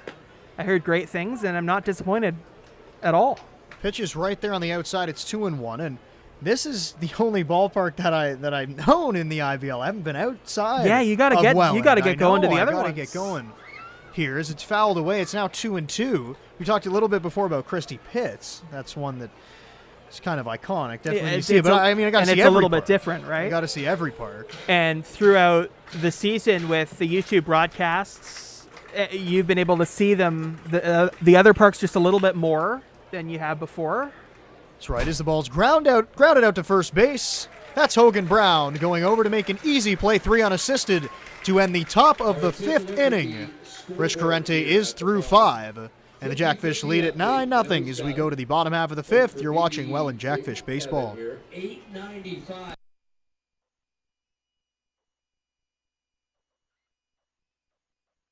is now. You're ready for your next big step. Niagara College is a proven leader among Ontario colleges. Our students are prepared to succeed and drive innovation locally and around the world.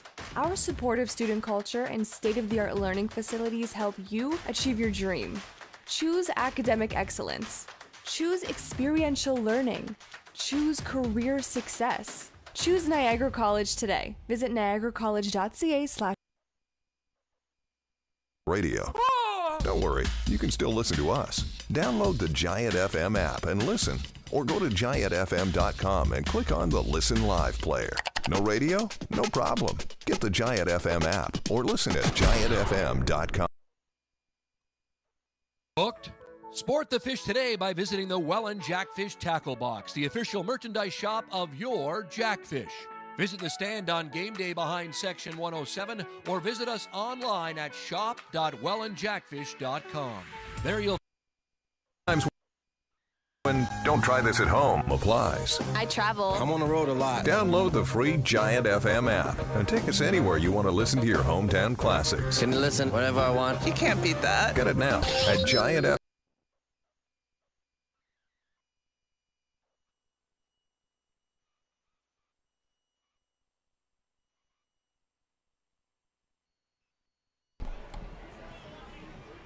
Bottom half of the fifth inning now. It's Brandon Underhill, the DH, coming up to the plate.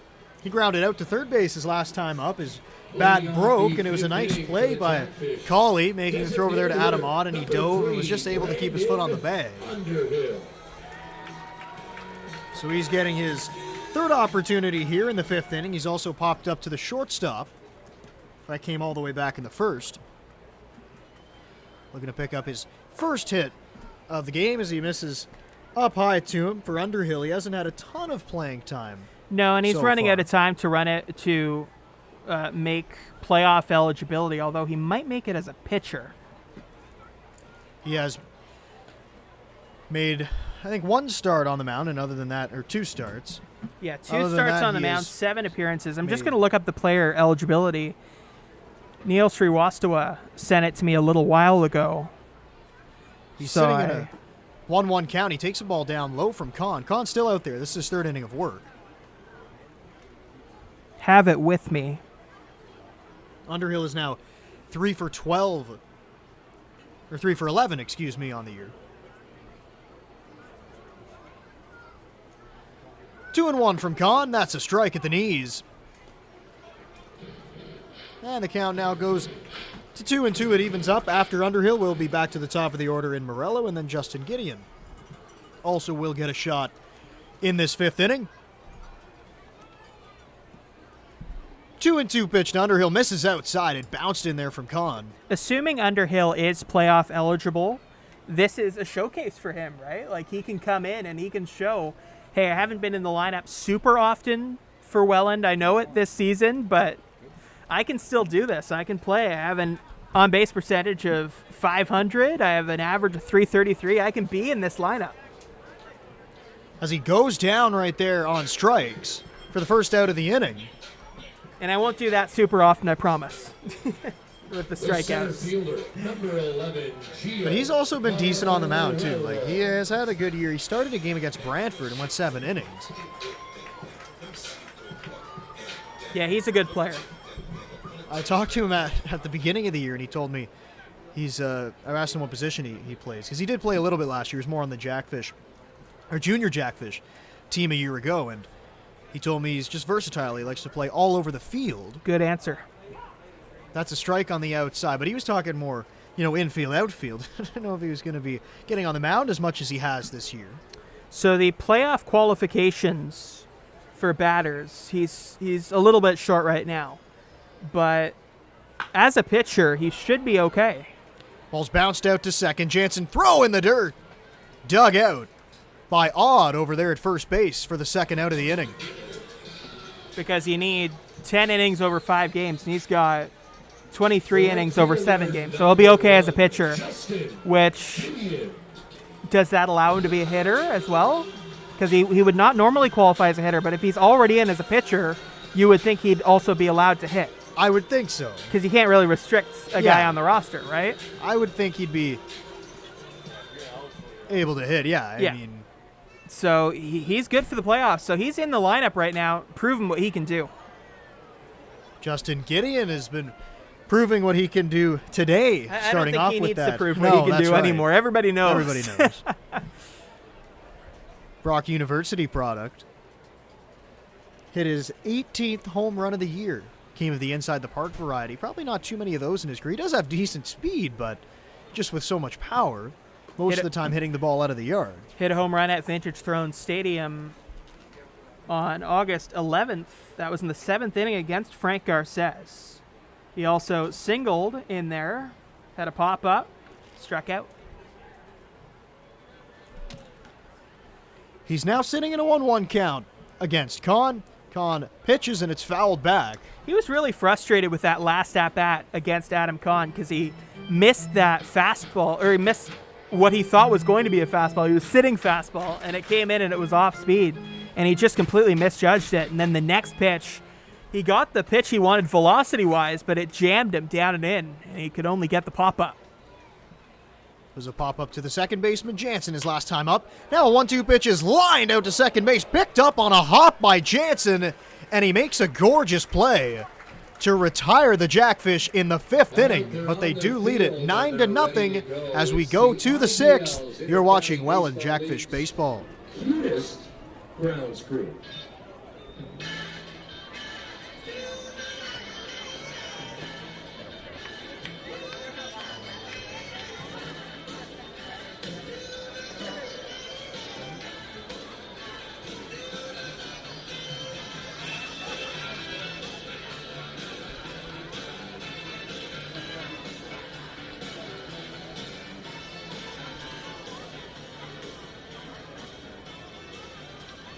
Visit our website at wellandjackfish.com. There you'll find season updates and scores. Follow your favorite Welland Jackfish players and get up-to-the-minute information.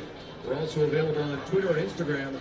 Follow us today at Welland Jackfish during all home games for live in-game tweeting. Fans, one more time, let's hear it for the IBL's cutest grounds crew. Want to get your company involved with the Jackfish? Visit wellandjackfish.com. Look under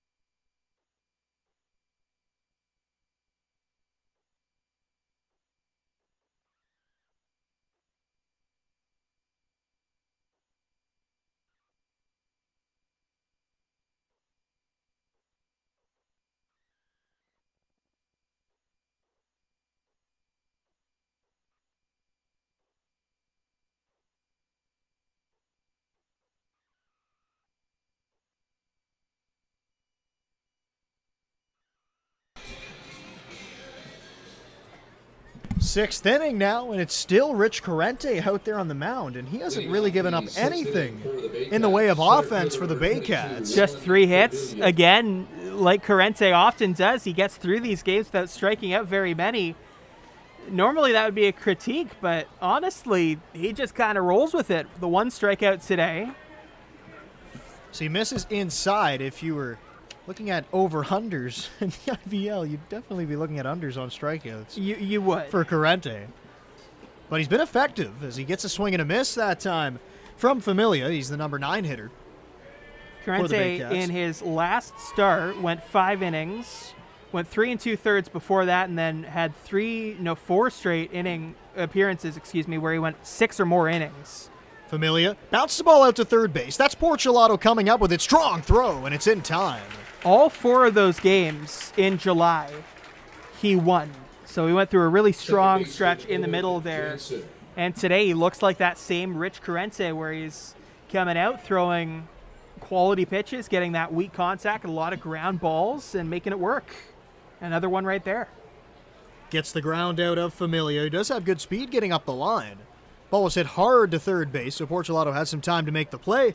And now it's back to the top in Jansen. Familia and Jake Wilson get overshadowed a little bit in Barrie speed-wise. So there's a base hit by Owen Jansen left field.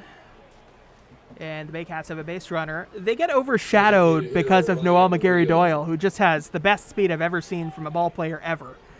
It's just unbelievable. I don't know. You've seen him this year. You know how good his speed is. But Wilson and Familia both have plus speed as well. Also a guy who has decent speed is standing over at first base right now.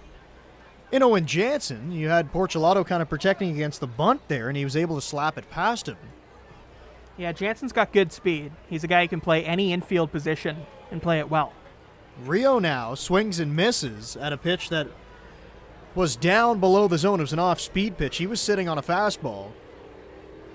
And he's behind in the count 0-1. 7 stolen bases this season for Jansen, standing over at first base. Next pitch from Corrente. It's bounced on the ground, but it's through the right side into right field. It's a base hit. Gideon plays it back in quickly. Ryan Rio stands over at first base with his first hit of the game. And now it's 2 runners on with 1 out, and here comes Adam Odd. Some action just starting up in that bullpen for Welland. Just some stretching more than anything else right now. Nobody's seriously warming up, but after 2 straight singles, Corrente had only allowed 3 hits coming into this inning, and now there are 2 on with nobody out. So you do wonder if they'll start someone up in the pen. But Corrente will be given an opportunity to get through the jam. That's Chris Boato standing down there flipping a baseball right now. Boato's been a guy who's been both a starter and a reliever, but he's adjusted more to a relief role lately. What kind of impact has that had on the Jackfish? That's a pop fly to right field. Gideon coming on quickly. He dives, and he picks it off the turf for the second out of the inning. Wow. He just makes amazing catch after amazing catch out there. You talk about Gideon's impact as a hitter. I mean, look at him as a fielder, too. Second amazing catch today. That's right. The first one came going over into foul territory. This time coming in on the ball, picking it right off the grass. But to go back to what you were just talking about in Boato before that magnificent defensive play made by Gideon in right field.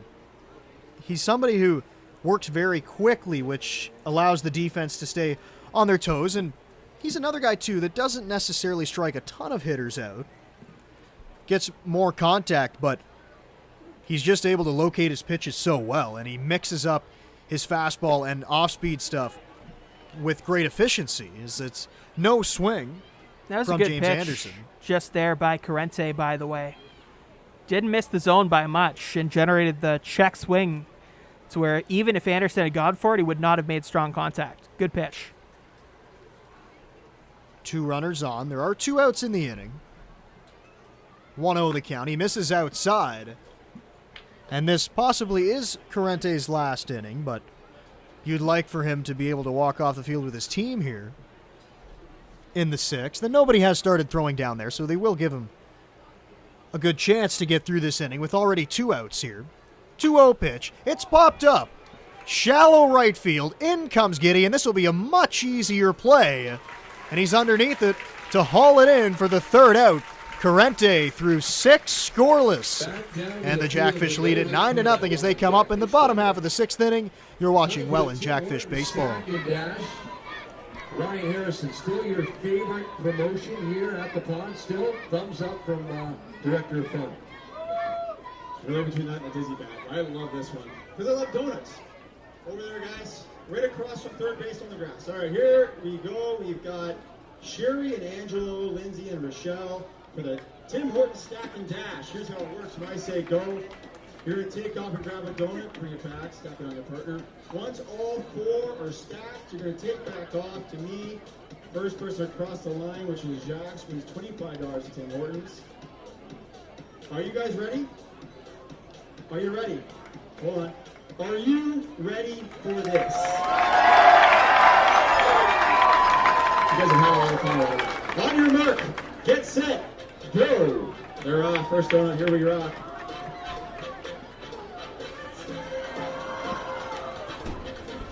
Bad start. That's okay. Somehow it always evens out in the end.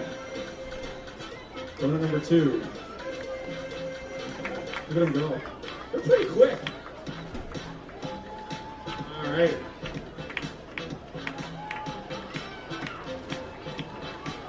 sprint line, don't you? All right, last owner, here we go. Come on, fans. Make some noise here. Need some help.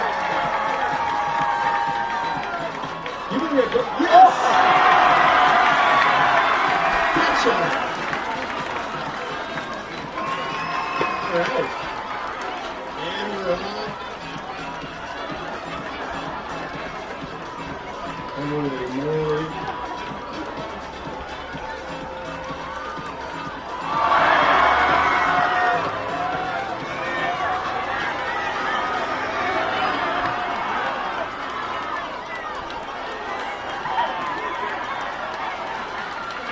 Congratulations. $25 to Tim Hortons.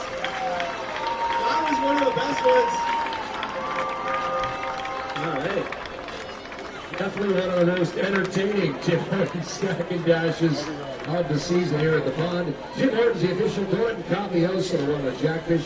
Visit them at 852. Bottom of the sixth we go now. It's Mattingly Romanen coming up after you just saw the Tim Hortons stack and dash. Well, that was fun. Here at the pond. Hey, Now, how would you do at that? not very well. Yeah, same. My running ability is not the greatest. I have a bad knee, so I would run, and then it would click out of place, and I'd fall down in front of everybody like I did at Christie Pitts trying to get down that hill.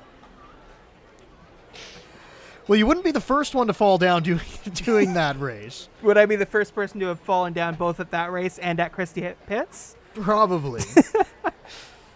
I don't know. I don't know, though. You're right. There are You some may passionate not be. IBL fans that go from park to park. Yes. And a lot of people fall down the hill at Christie Pitts. At least that's what I tell myself after I did that. I was going down to the bench. I was set to call the game for Baycats radio. And, yeah, I hope nobody saw me on the way down. Mattingly Romanen at the plate.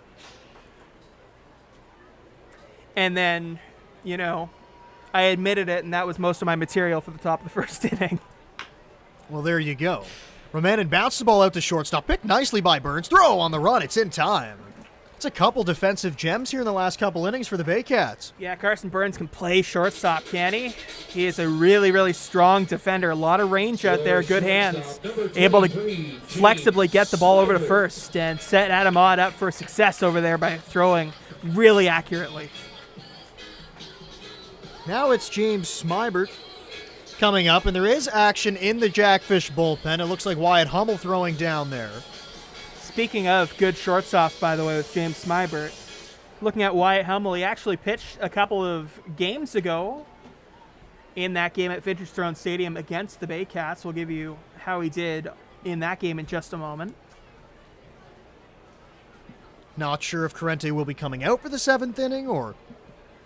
I mean, I feel like with the 9-run lead, you kind of have to give him the chance at it. And I mean, he's pitched great here today, not giving up any runs through his 6 innings of work against an offense that scores quite a few runs. Looking at this Jackfish roster, they're also a team that added a pitcher at the deadline as well. Ball's grounded to shortstop. That's Burns again. It's an easy play for him. And he makes it for the second out of the inning, and here comes Tyler Dupuis. Just to finish that thought on Wyatt Hummel first, though. He pitched an inning in Barrie, gave up a run on 1 hit, and walked a guy. Also struck out a guy during facing 5 batters. Probably could have phrased that better, but I made it through it. He's also pitched more recently than that on August 18th, just a couple days ago. He pitched in that game in Hamilton that Welland won 19-4. Yeah, he came out of the bullpen in that game, and he's similar. Now, he has a little bit more experience, a little bit older than Adam Kahn on the Baycats side, but similar in the sense that he has really good stuff, a good fastball. The only thing that comes around to bite him sometimes is the walks. Jackfish, we mentioned how Hamilton moved a few of their players near the deadline this season, including Justin Gideon. Jackfish also adding Chris Lazar, who will qualify for the playoffs and has been a guy for the Jackfish or for the Cardinals in the past who has been an impact pitcher. Hasn't really gone his way as a Jackfish player so far, but a lot of talent there as well. Hasn't thrown a ton of innings for the Jackfish. 16 innings, 2 starts, and 5 appearances. 2-1 count to Dupuis. Are there misses outside. Motorcycles or something going on beyond left field there? Kind of smells like motorcycles, kind of looks like motorcycles. What's going on up there? Do we know? You know, I've actually never seen that before. Here. Kinda, It must be motorcycles. It must sounds be, like it. yeah, but it must be something beyond just motorcycles driving because it's kind of been active there for a while. That's a nice stop by Cawley. Throw across his body. It's in time. What a defensive play by Brendan Cawley, ranging to his right, picking it up, throwing from foul territory to get a speedy Tyler Dupuis. Seen that a few times this season with Brendan Cawley. He's got an excellent arm at third base, has some range. He's another guy who can play multiple positions, but when he's playing third, he can throw like that. Sparkling defensive play to finish off the 6th inning. We go now to the 7th, and it will be a pitching change. Wyatt Hummel coming into the game for the Jackfish. Right, I got Lindsay here for the CAA Fisherman's Catch. Here's how it works. We got Cam up there throwing the bobbers from the dock. You got 10 chances here for everyone that you catch. You get a ticket to next Thursday's playoff game. Catch all 5. You walk home with $50. Ultimate dining card from CAA Niagara. Are you ready? Yep. Fans, you ready? There's bobbers. Here we go. That's a good one. That's 1. Ooh, that's 2. Uh-oh. Oh, back over here. Back over here. Oh, that's 3. You're natural. 4. And 5. There we go. You're going to we got a gift card and 5 tickets for next Thursday's home playoff game. Fans, don't forget, Welland Stadium stopped serving alcohol at the end of the 7th inning. Visit the big shop now and enjoy ice.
We're now moving into the back third of this game. Baycats coming up in the 7th inning. Still have yet to crack the scoreboard, but they will get rid of the starter that gave them fits in Rich Corrente. It's the right-hander Wyatt Hummel coming out of the bullpen, the Edmonton, Alberta native. Mentioned Hummel came into the game between Barrie and Welland a couple of days ago, which makes him the second pitcher to have pitched in both those games. A good right-hander, and he's had success most of the season as one of the more reliable relievers for the Welland Jackfish. Yeah, and I hate to bring up this as a start of an inning, but that kind of whatever's going on there beyond left field, the kind of atmosphere from that and the haze coming, the smoke coming, has affected the field a little bit. It is just a little bit foggy looking on the field where I don't know if it would be without it. So that's the point where I feel like we do need to mention it because it is hazy. Starting to Yes, it could play a factor. Yep. Not a criticism, just it could play a factor. It definitely could. It's 2-1 right now on Carson Burns. Hummel has a .495 ERA. This is his 17th game of the year. At the beginning of the year, it was thought that he was going to be kind of a big part of the rotation, but has settled more into a bullpen role as he misses inside. It's now 3-1 to Burns. He has 45 strikeouts this year, but also to go with 24 walks, so that's kind of that walk sometimes come around. Could be an issue, could not be an Yep. issue. 2-0 this season with a 4.95 ERA in 16 games. He started 5. Burns went up the ladder. Pitch was high above the zone. Out-of-town scoreboard update, by the way. The Guelph Royals have taken a 4-0 lead over the Brantford Red Sox in the bottom of the second off starter Sean Hood Tidman. A big inning from hitters such as Interessano, Williams, Keys, Hammond, and Pompey have led to the runs. So both teams that need to pick up wins here are going in that direction here so far. Welland, of course, up 9-0, and then you have Guelph, who's also tied in that second spot in the IBL. You look at the schedule ahead. London plays tomorrow against Toronto. Welland and Guelph also have games. Welland on the road to face off against the Cardinals at 2 p.m. Guelph facing Kitchener as well at 2 p.m. It's slashed down the right side, and it will get just foul. Golly, frustrated because he didn't miss that one by a whole lot. He hit the ball well down the line. Thought there was a chance it was going to stay fair down the right field side, but just going foul inches. Another way that the 9-run lead is kind of calming for a manager is normally when a reliever comes in and immediately gives up a walk, it can be a little bit, nerve-wracking. It can get on your mind a little bit. But with the lead, Brian Essery can let Wyatt Hummel do his thing, work through it, and overcome that kind of thing. Hummel, a guy who can get strikeouts in bunches as he delivers to the plate, and that's a swing and a miss. From Cawley, a big swing and a miss at that. His helmet popped off. Yeah, Brendan Cawley might need a new helmet. We've seen that a few times. He's behind now in the count. Burns at first base has 7 stolen bases, but likely not going anywhere at this point in the game. 0-2 offering from Hummel. It's popped up foul. That'll get over our heads. And the count stays right where it is at 0-2 with Brad McQuinn waiting on deck. Good at bat so far. That was pitch number 10 of the inning.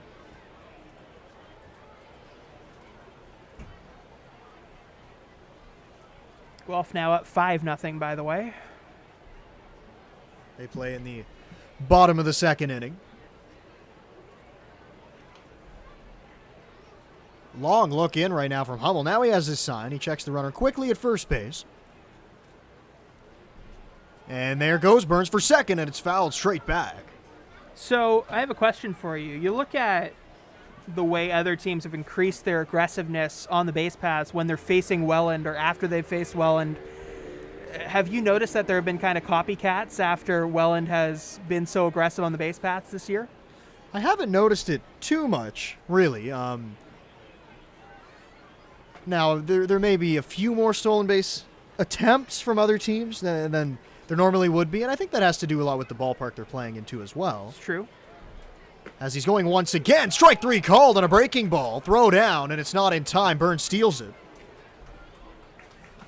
And Cocker can also run really well, or Yes, throw really well from behind the plate. So That's he can another throw out a factor. lot of base runners. So for Burns, that's his 8th stolen base. And a strikeout looking for Brendan Cawley. What's it meant to the team to have a guy like Sam Cocker behind the plate as a really good hitter, a good defender? Yeah, I mean, coming into the season, it was all about, the catcher, you kind of, you take the defense and you get whatever you can from them offensively. And he was always a good hitter as the ball's grounded out to shortstop. Smyber throws flat-footed, and it's not in time. McQuinn beats it out. That'll go down as an infield single. Burns all the way up to third now. Ball wasn't hit hard off the bat of McQuinn. That's his first hit of the game. Left fielder Brandon Hilliard. He's 1 for 3. But going back to Sam Cocker, the offense, he was going to be a decent hitter, but we always knew that the arm was there. He has great communication with the pitching staff, good at blocking baseballs, but the bat has really just been a plus, and it's been one of the best bats on the team. He's hit in the cleanup spot for most of the season. You're right. The catching position is one where a lot of teams are willing to go with a below-average bat. Throw down, and they got him at second base. McQuinn nabbed. Trying to take second. Mattingly Romanin making his first start of the season behind the plate. Turns through a out he's dart not that to second. rusty as a defensive catcher, throwing out base runners. Gets McQuinn there. Is McQuinn okay? Seems like he's a bit shaken up. Just noticed that there, looking up. Hopefully hopefully he's okay. He does not look super quick to get up. He stayed down for quite a little while there. Now he is to his feet. And he's going back down. He's dealing with something in his leg, I think. Or his ankle. Don't want to speculate too much. No, the training staff is out there now taking a look at him. So while we have that break, just going back to the conversation, just to flip it away from the injury scenario for a moment, most teams are okay with someone who's not the greatest hitter as long as they're an amazing defender and can connect well with pitchers. But you look at the IBL with Robert Mullen, with Mara and Toronto, with Plumpton and Barrie, and with Cocker and Welland, and those are really good hitters for a catcher position that reputation-wise doesn't always have that many in a league. Yeah, I mean, you hit the nail on the head right there. A lot of great offensive catchers, and all those guys that you mentioned are also good on the defensive side of the ball as well. Exactly. They bring both. And that's not throwing any disrespect to any of the other catchers in this league, obviously, because there are really good ones. You look at Keys out in Guelph, another really good one. But Cocker, Plumpton, Mara, who's the other one I said? And Mullen. Mullen, thank you. How could I forget Mullen? Those four catchers just bring such incredible offense and defensive value to their team. So McQuinn's still down there out in front of second base. He really looked like he was dealing with some discomfort in his leg or ankle. You just hope that everything's okay and it's not a major injury.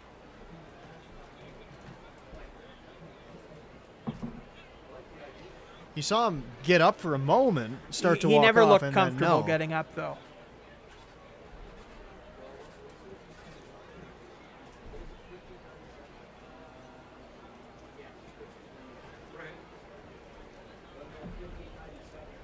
You see down in the bullpen, Boato is throwing now, as it seems like McQuinn is starting to get back to his feet. Oh, it's excellent news. So he is up. Him up under. Looks like he's going to walk off on his own power. He's going to be helped a little bit, but... Oh, it's great news seeing him up mostly under his own power there. I was really kind of worried about that for a minute, but... Yes, good to see him up. You hope he just avoided a major injury. You can see it, and I want to hear you now. Let them hear you over Still noticeably limping, but again, great to see him get up and walk off the field here. 1597,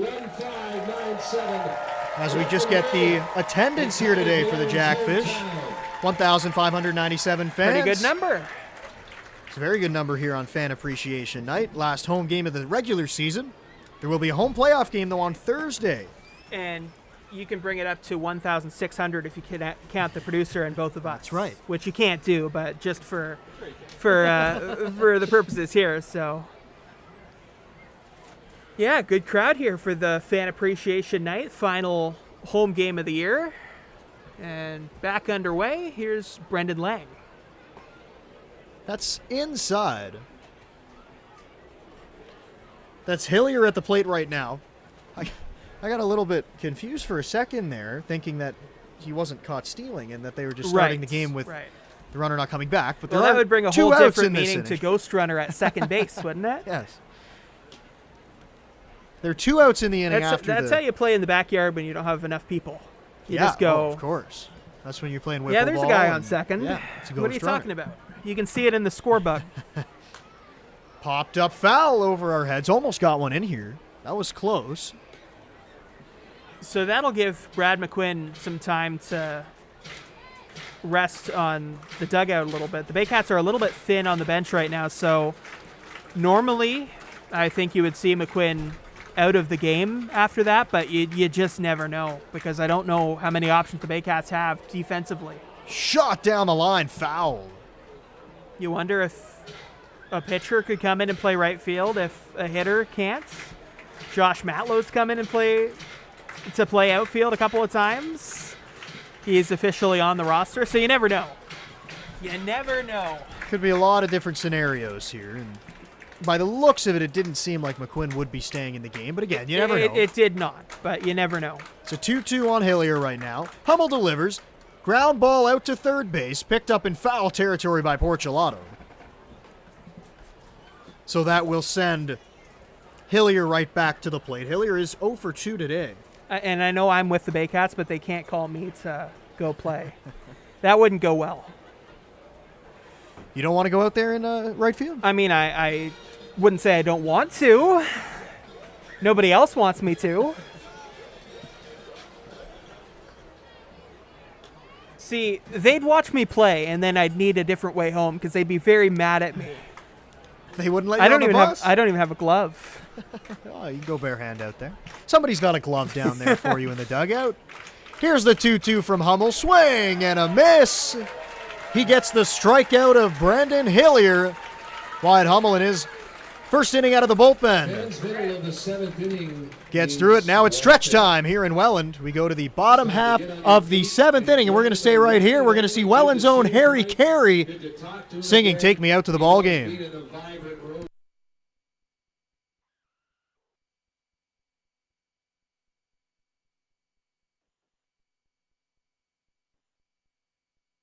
Fans tonight, the Jackfish are showing their appreciation for you being the best fans in the IDL. So now it's your turn to show your appreciation to the Jackfish, the staff, and everybody involved. So everybody up, let's get ready to stretch those legs, those arms, and those lungs. A 1, a 2, a 3. Take me out to the ball game. Take me out with the crowd. Buy me some peanuts and Cracker Jacks. I don't care if I ever get back and root for the Jackfish. If they lose, it's a shame, 'cause it's 1, 2, 3, at the old ball game. All right, and a big thank you from all Barrie.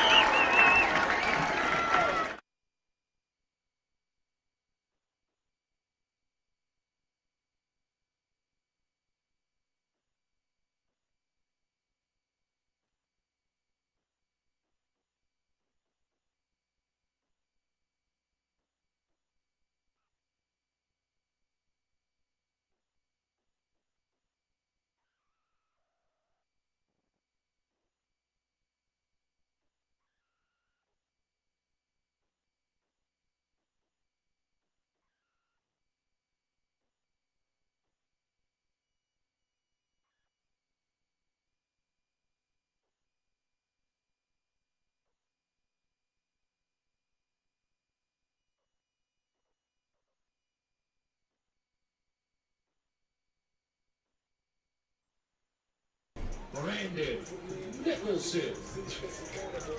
Here comes Brandon Nicholson at the plate to lead off the 7th inning.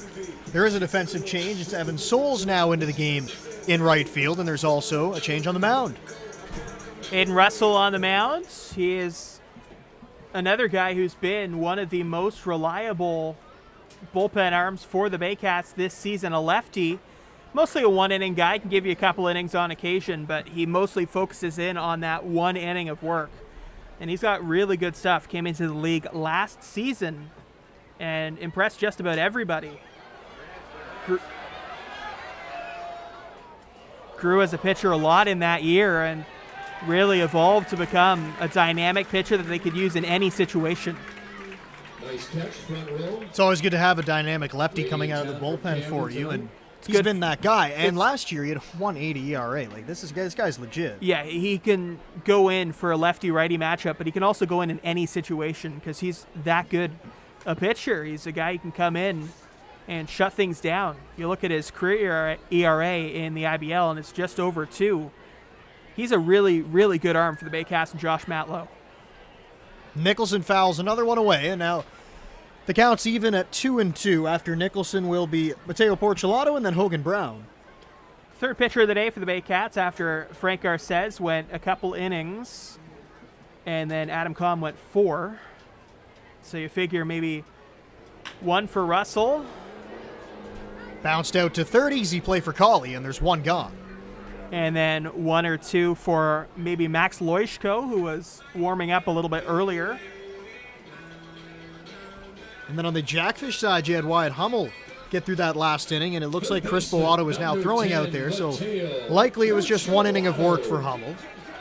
Just kind of getting everybody into the game, I think, for both sides. Maybe not everyone, but getting a lot of guys into situations that they will be pitching in come the postseason. They want to prepare everybody for the playoffs. Playoffs are just around the corner, and it's going to be a very quick series for all of these teams. So now here comes Mateo Porcelato. He's officially 0 for 1 in the game. He has walked twice and struck out. He's also stolen a base. Yes, he stole that base back in the 4th inning. 25th stolen base of the season for Porcelato, who hit for the cycle on August 19th. That's a check swing. Little flare out to left field, but it's hauled in easily by Carson Burns at shortstop for the 2nd out of the inning. And now the Baycats are 1 out away from retiring the side in order 3 innings in a row. Yeah, the pitching has been much better as the game has gone on. Garces had a little bit of trouble out of the gates, and then Kahn came in and he pitched a really good first inning of relief. Had a little bit of trouble in his second one in the 4th inning, but then he dialed it back in for the 5th and 6th. There's another nice pitch from Russell. The guys that hit Garces hard, Gianfranco Morello and Justin Gideon, have been the guys who have figured out Garces a little bit in the past. 2 very good hitters who can adjust to really good pitching. And when you go off to an inning that doesn't start your way, it can get out of hand really quickly.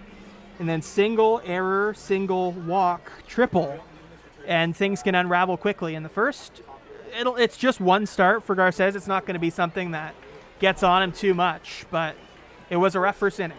Russell makes quick work of Hogan Brown. He makes quick work of the Jackfish in the 7th inning. We go now to the top half of the 8th inning. Jackfish lead at 9-0. You're watching Welland Jackfish baseball.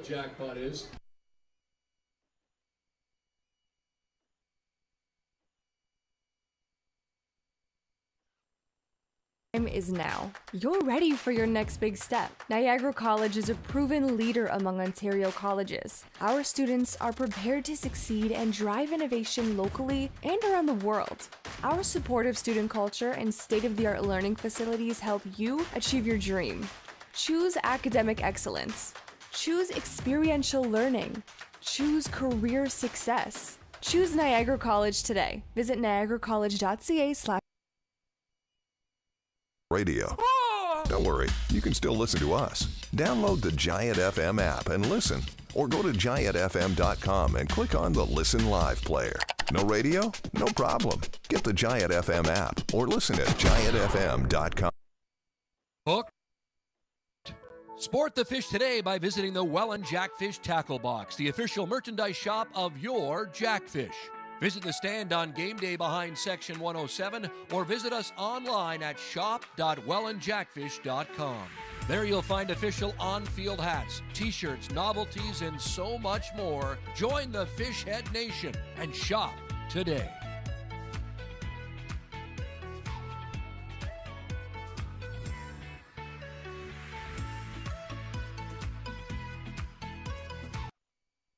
Times when don't try Try this at home applies. I travel. I'm on the road a lot. Download the free Giant FM app and take us anywhere you want to listen to your hometown classics. Can you listen whatever I want? You can't beat that. Get it now at Once again, Welland Jackfish. You go to the 8th inning now. These last few innings have really flown right along, and now it's another pitcher into the game for the Jackfish.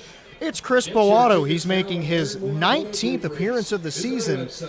We talked about it a little bit off the air. He's moved between the bullpen and the starting rotation, but he's really found a home out there in the pen. Yeah, he's a guy who can be in the rotation, but he's really done well in the bullpen at 2.56 ERA. He has 5 saves this season, 49 strikeouts and 45 and 2/3 inning pitch. That's really, really good. 12 walks, that's good.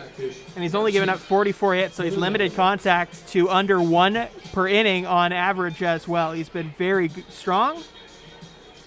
And he'll look to continue that for the Jackfish, facing off against Juan. 50-50 jackpot was just given out here at the Pond, Welland Stadium, and it was a nice number. Fan comes home happy. Yeah, I mean, that's Have right. you ever won a 50-50 jackpot? No, I had to think about If that. you have to think about it, you probably have. No, I have. Yeah, you're right. You're right. Good thing. I would remember if I had won. Yeah, that's right.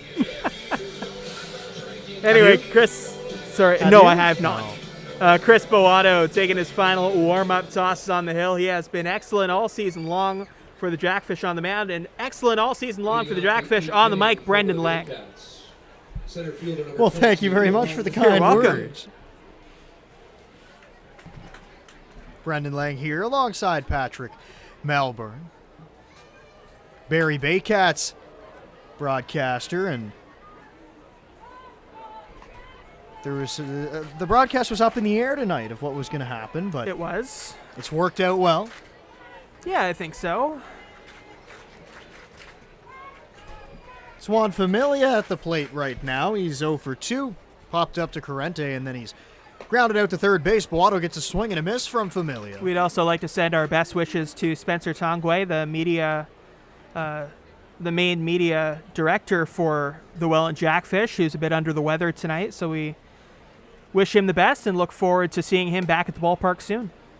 No, he's watching here today from home as Familia grounds a ball through the left side of the infield. Number 9 hitter with a base hit. And that's a good job for Familia to turn it back over to the top of the lineup. Familia with a hit from the bottom of the order in a key spot. We were talking earlier about how Spencer does a great job on the Cogeco Welland Jackfish telecasts, and as the Jackfish wrap up their regular season, the social media team, the YouTube broadcasts, the Cogeco broadcasts, fans have really had a bunch of great ways to follow their team, and you've been a big part of that, and it sounded great all year. That ball's hammered out to right field, and it's gone. That got out of here in the blink of an eye for Owen Jansen. And the Baycats get on the board.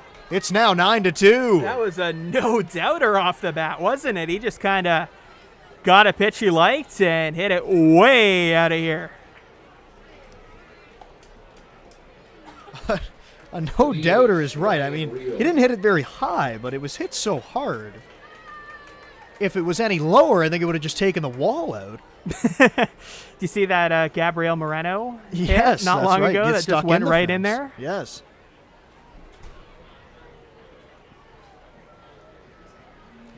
Speaking of power, here's Ryan Rio.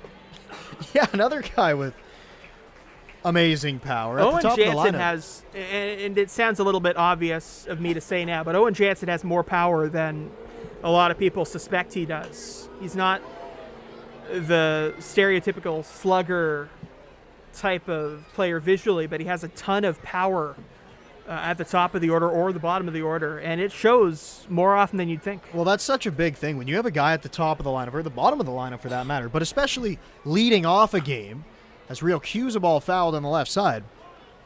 If you can start the game off with a 1-0 lead, that's always super important. And I mean, without question, when you have a guy, that's his 3rd home run of the season. And how often did the Baycats over the last few years, when they were so good for so long, start off games with Ryan Spataro and Glenn Jackson, with big run scoring opportunities right from the start of the game. Rio strikes out. That's a breaking ball from Boato, and that's the first out of the inning. And that'll bring up Adam Odd.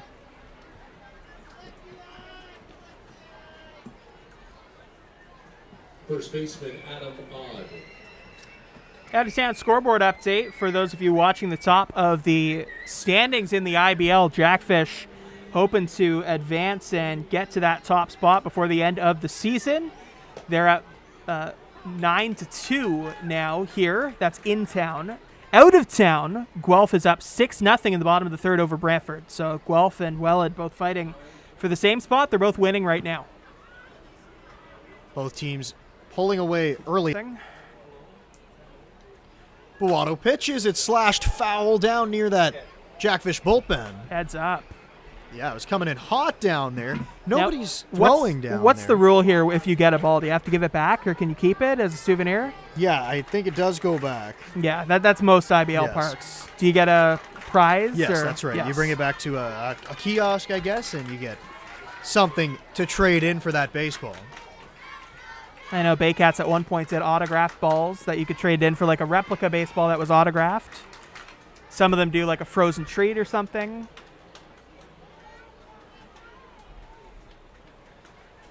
One and two breaking ball, strike three called. Adam Odd goes down looking, and there's two outs. That's a good bounce back from Boato after giving up the leadoff single and then the home run. Yeah, battling back is right. A couple of big strikeouts there. The 2 and 3 hitters, Ryan Rio and Adam Odd, both guys who are tough guys to strike out. He's got a deceptive left-handed delivery, and that can help you so much when you're trying to get back into a groove against left-handed hitters. The visibility off your pitches is tough, and the lefty-lefty matchup really starts benefiting the pitcher. That's another breaking ball. It's bounced out to third. Porcelato up with it, throws in time to finish off the Baycats in the 8th inning. But they do score 2 runs on a 2-run home run by Owen Jansen to right field, and it's now 9-2 as we go to the bottom of the 8th inning. Is now. You're ready for your next big step. Niagara College is a proven leader among Ontario colleges. Our students are prepared to succeed and drive innovation locally and around the world. Our supportive student culture and state-of-the-art learning facilities help you achieve your dream. Choose academic excellence. Choose experiential learning. Choose career success. Choose Niagara College today. Visit niagaracollege.ca/. Radio. Don't worry, you can still listen to us. Download the Giant FM app and listen. Or go to giantfm.com and click on the Listen Live player. No radio? No problem. Get the Giant FM app or listen at giantfm.com. Hook. Sport the fish today by visiting the Welland Jackfish Tackle Box, the official merchandise shop of your Jackfish. Visit the stand on game day behind Section 107 or visit us online at shop.wellandjackfish.com. There you'll find official on-field hats, t-shirts, novelties, and so much more. Join the Fishhead Nation and shop today.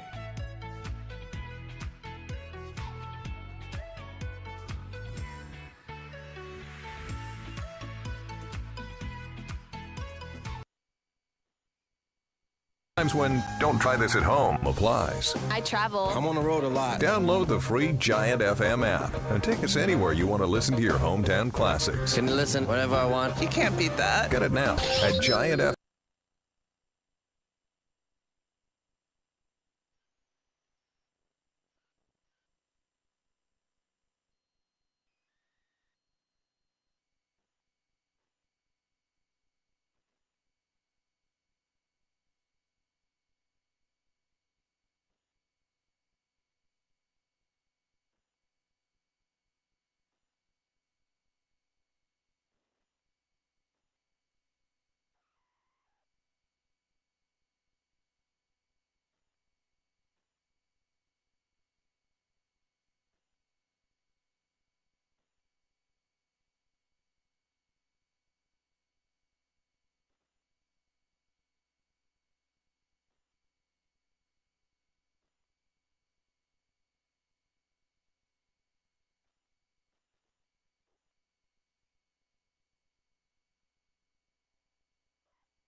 Brandon Underhill to the plate. Designated hitter batting in the number 9 spot. New pitcher in the game, Brendan Hillier. He started the game in left field. He comes onto the mound. He is a normal pitcher for the Baycats. And then going into left field is Max Lojko. Right, a little bit more familiar to see Hillier on the mound if you're part of the Barrie Baycats. Hillier, a guy who comes in and is a late inning reliever fairly regularly for the Baycats. He's got a good fastball, and he gets a strike on Underhill, and he's also a guy that spent time in Burlington. Yes. You wonder if he was teammates with some of these other ex-Burlington Herd / Burlington Bandit players. Obviously, that franchise was called the Bandits for a few years, and then in 2017 shifted to the Herd, and then I believe it was 2019 they changed to the Jackfish. That's right. Good for me. Top of my head there. You got the history of the franchise down. 1-0 so far this season, Hillier is, with a 2.94 ERA in 15 games. He has a couple of saves. 22 strikeouts in 18 in the third innings. That's good. 7 walks. That's not bad. 19 hits. So he's a guy that just has to avoid giving up that big hit. He's a guy who sometimes can give up a little bit of hard contact in an inning, but usually that's the only missed pitch of the inning if it happens. He's a very reliable, good pitcher. This time a ball's flown out to left field, and that's Lojko getting a play out there. You know, in baseball, the ball's always going to find you. Yeah. Well, the saying is, when you're in the stands, if you bring your glove, you'll get a ball. So why wouldn't that apply to the fielders, too? You bring your glove out there, you get a ball.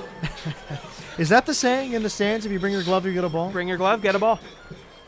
Hasn't worked for me. I stole that from Mike Krukow. Oh. Now, going to baseball games, I don't bring my glove anymore, but when I was a kid... Well, that's usually something I ask when I guest in a booth. Do you bring your glove when you go to the ballpark? No glove for me now. But when I was a kid, I definitely would. Right. And no, the ball never found its way out to me.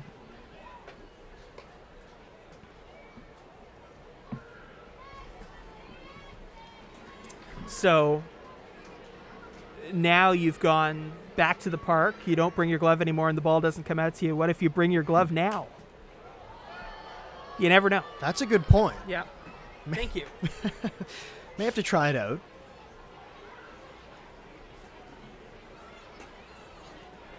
I just want to make a barehanded catch out there. Well, that's hard. That's easier said than done. Yes, very difficult. I remember there was the one barehanded catch. I believe it was Kevin Mitchell, the Giants outfielder back in the 90s. He made a barehanded catch. It's the only time I've ever seen it in the outfield. Bounced out to Burns. He's got to throw across his body, and he's not going to be nearly in time to get Morello. Just hit too well into the right spot in the infield, and Morello's got too much speed. Burns a good fielder with a good arm, but no fielder is getting Morello on that one. Morello just runs too well. He was going to beat it out either way, so that's an infield single. And that's an example of how the opposite of exit velocity can impact. That's right. You talk about how a higher exit velo off the bat can make life harder for the infielders. Having a really softly hit one to the right place as a hitter, that can do the same thing. Ground ball hitters can have a lot of success, even though you think ground ball hitter, a lot of ground outs. They can have a lot of success if they play it the right way. Especially when you have a lot of speed, too. That helps out as And well. I'm not even saying that Morello is generally a ground ball hitter, but he's a guy that if he hits a ground ball to the right place, whether it's fast or slow, he has the speed to make it work. Gideon, also a guy with a good speed, but he doesn't hit the ball on the ground too often. No, he doesn't. And he's sitting in a 1-1 count right now against Hillier. Not a big lead over there at first base as Morello's held on as it's inside. 2-1 now on Gideon. Gideon grounded out to second base his last time, and that was a great defensive play made by Owen Jansen. It was a short hop right at his feet, and he was able to pick it nicely and throw Gideon out, getting up the line. Swing and a miss from Gideon, and it's 2-2. Tough guy to get out. I mean, he entered today with a .373 batting average across both of his teams.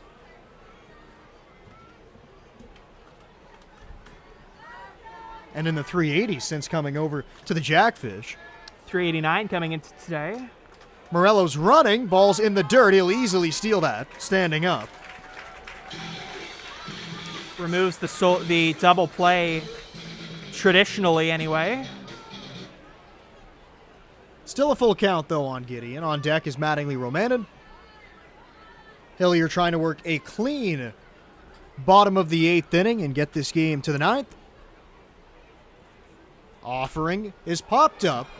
That'll go foul.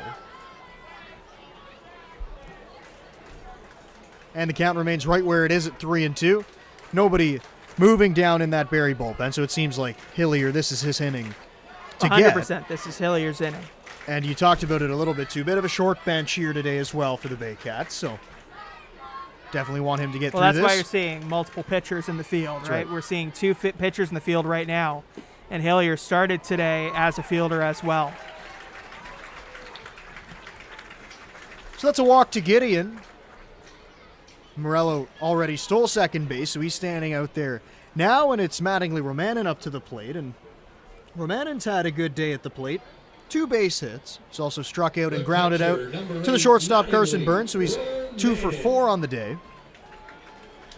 Doing the catching here today for the Jackfish, first time behind the plate this season. Might not be the last time based on how well he's caught. And you know what this does as well, is if Sam Cocker's dealing with a small injury of some kind, he can come back a little more gradually. He could DH on his first game back because Romanen could come in and catch and be a really good catching option for the team. That allows them to use Cocker in a couple of different ways on his way back. He takes a pitch outside, and you're right with that point. Romanen's been good defensively behind the plate, and the man who caught on Thursday, and Greg Marco, he's been around the team all season long. He's also a great defensive catcher. Absolutely. And the more options you have behind the plate, DH, that you can use. Oh, that's right back off the mound out to second base, and it won't be picked up. Looked like it caught Hillier maybe on the foot. He's up now. He seems to be okay, but that ball was smoked right back at him. Yeah, he's very fortunate that hit him on the foot and not something like the ankle or the shin, excuse me, or the knee or something like that. That could have been bad. So very good to see him shaking off the bench coach, Andrew White, and saying he's okay. But just to go back to that point, when you have multiple catchers and DH scenarios like that you can use without getting rid of power or contact ability from the batting lineup, it just opens so many doors, and it's so nice for the manager, Brian Essery, in this case, as he approaches playoff time where he can experiment a little bit more. And Cocker likely will be held out of the game tomorrow, just precautionary reasons. You don't want him re-aggravating something right before the playoffs. Right, so he's done for the regular season most likely, but he will be in there once the playoffs come around. And here comes James Smibert. 343 coming into play today for him. 38 RBIs to his name, and he's got a few runners out there right now if he were to drive a ball into the alley. And just to correct myself, that was Baycats manager Josh Matlow, not the bench coach Andrew White, who went out to the mound. So they check out Hillier. He seems to be okay, and he delivers a first pitch that's fouled off by Smibert. And that's a great job from Hillier to jump ahead now. Smibert with the bases loaded. Good approach. Smibert, a smart hitter. He's a guy that can punish you for mistakes.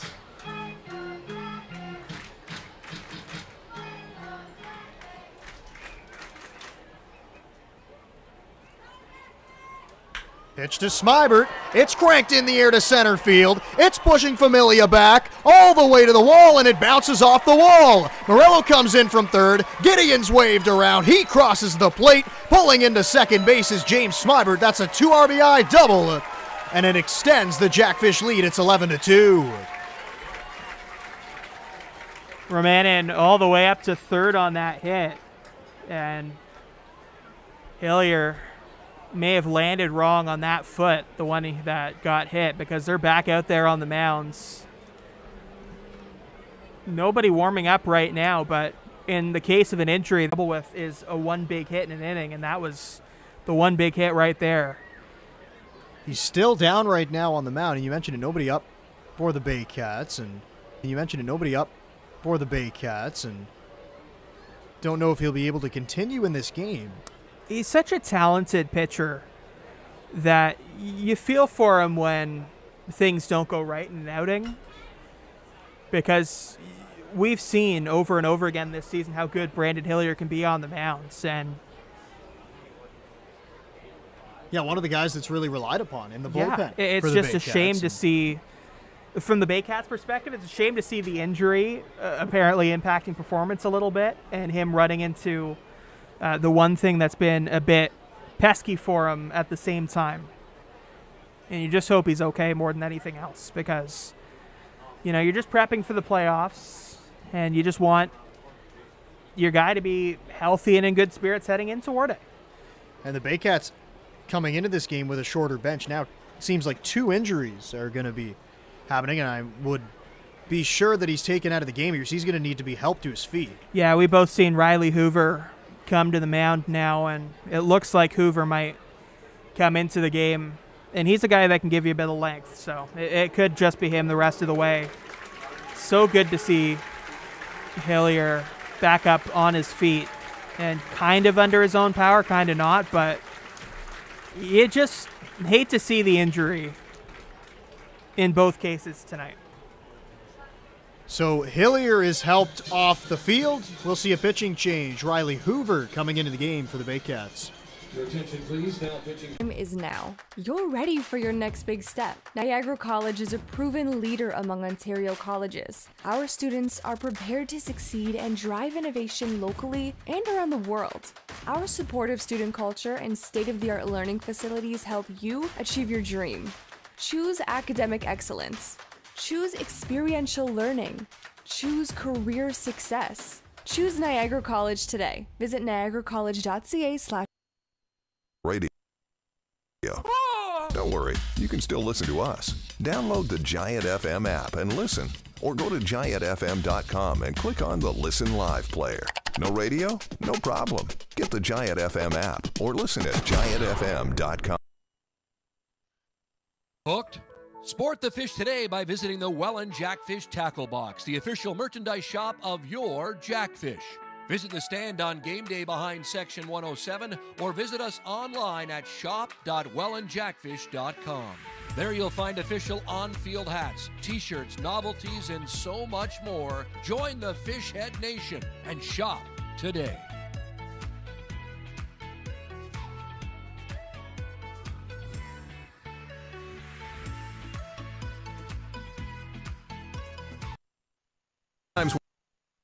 When don't try this at home applies. I travel. I'm on the road a lot. Download the free Giant FM app and take us anywhere you want to listen to your hometown classics. Can you listen whenever I want? You can't beat that. Get it now at Giant FM.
Welcome back to Welland Stadium. Out-of-town scoreboard before we get going here. It is 8-0 in Guelph. They've added 2 more, the Guelph Royals have. In the bottom of the 4th inning there, They have now scored in every inning except the fourth as they head shortly to the fifth inning there. Here in Welland, it is 11-2 for the Jackfish. Riley Hoover on the mound, facing off against Tyler Dupuis. Back on the mic, Brendan Lang. Thank you very much, Patrick. Starting this inning off very well, or not this inning, I guess. It's a middle pitching change here. Hoover The inning resumption. Yes, the inning resumption. That's right. Good wording on that. Thank you. We've helped each other out a couple times with that. That's right. Hillier into the game, lefty, you said it. He can provide some length out of the bullpen, and not necessarily that he will need to provide too much length here today, here in the eighth inning, and 1 out. Got an ERA up over 7 this year. But Hoover's a lefty who can give you starts in an ideal world. The Baycats earlier this season saw him start. Some of them went better than others. He'll be probably the first to say that, but when he's on, he looks like a really good young pitcher who can give you multiple different pitches and pitch into really good innings. Lefty facing the righty in Dupuis. He delivers a breaking ball that's fouled away. Count remains right where it is at 1-2. Smybert stands on second base, and Mattingly Romanen stands at third. It was a double for James Smybert off of Hillier, and then there was an injury to Brendan Hillier, and he was forced to leave the game, so that's why you see Hoover into the game here. And, of course, we wish the best to both Brad McQuinn and Brendan Hillier, who left this game with injuries. Never like to see that. 1-2 to Dupuis. Flied out to right field. Going back now onto the warning track, getting all twisted around is Evan Souls. The ball bounces up and over the wall. That's a ground rule double. Romanen scores. Smybert scores. Dupuis standing at second, and it's 13-2. Second straight extra base hit for the Welland Jackfish after Smibert's double. There's a ground rule double for Dupuis. And some good speed now on the base paths with 26 stolen bases coming into today. 27 now for Tyler Dupuis. Big hit for Dupuis, and he's a guy that missed a lot of time with injury this year, around 15 games of the schedule. He certainly made an impact upon returning. I always find it crazy that he missed around 15 games, and he's 5th in the league in stolen bases. Welland Jackfish stolen base strategy 2022. It's been wild. Blowing the original record out of the water for team stolen bases. I mean, you look at the league leaders in stolen bases, it's all Jackfish. Nicholson at the plate, who leads the entire league in stolen bases. He now has the stolen base record, actually, in the IBL. Swings through that pitch, and it's 0-2. 1, 2, 3, 4, 5, 6. 7 of the top 10 in stolen bases this season in the IBL are Jackfish. And honestly, I'm a little surprised that there are 3 other teams in there. Well, you have Noah McGarry-Doyle in there as the ball's bounced out to third base. Cawley's throw is high. Jumping up and making a grab is the first baseman Odd, but he can't come down on the bag. So that'll be an error on the third baseman. Dupuis moves up to third base. And now here comes Mateo Porcelato. Now, I'll let you score that, and then can you guess the other 2 that are both top 5 in the league this season in stolen bases in the IBL? They are not Welland Jackfish. There are 2 in the top 5 that are not Welland Jackfish. Who are they? And don't look at my screen because they're right in front of me. On the spot here. I know. Noel is 7th. I was just about to say that. Noel is 7th. Doyle, so the 2 remaining non-Jackfish in the top 10. Trying to think. One's a leadoff hitter, one is not. Is one play for Toronto? Yes. Jose Vinicio. Yes. Yes, okay. Vinicio is 3rd. Okay. The other one is 4th. He's a third baseman who's also an outfielder. And he's a guy with power, good contact, good speed, obviously. I'm really not too sure. At home, probably saying the answer to the screen as Porcelato gets a base hit to right field. Another run comes in to score. Tyler Dupuis touches home plate. Tack on another one. It's 14-2. And Porcelato extends his team lead in RBIs. That's his 46th on the season. First baseman, Number 24, Hogan Brown.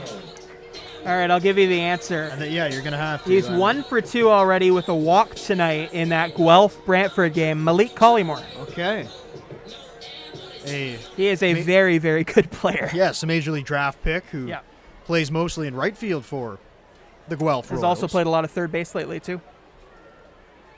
That Bautista combination of positions. Reverse Bautista, going from right to third, not third to right. Collymore hitting .348 this season for the Guelph Royals. Also a great defender no matter where you put him. Yeah, he is. Just a great athlete all over the field. And if it continued into the last Baycats Royals game, which I don't think it did, he had a walk in that game. But in 5 of the 6 appearances, in 5 of the 6 games that Guelph and Barrie played this year, he had a hit.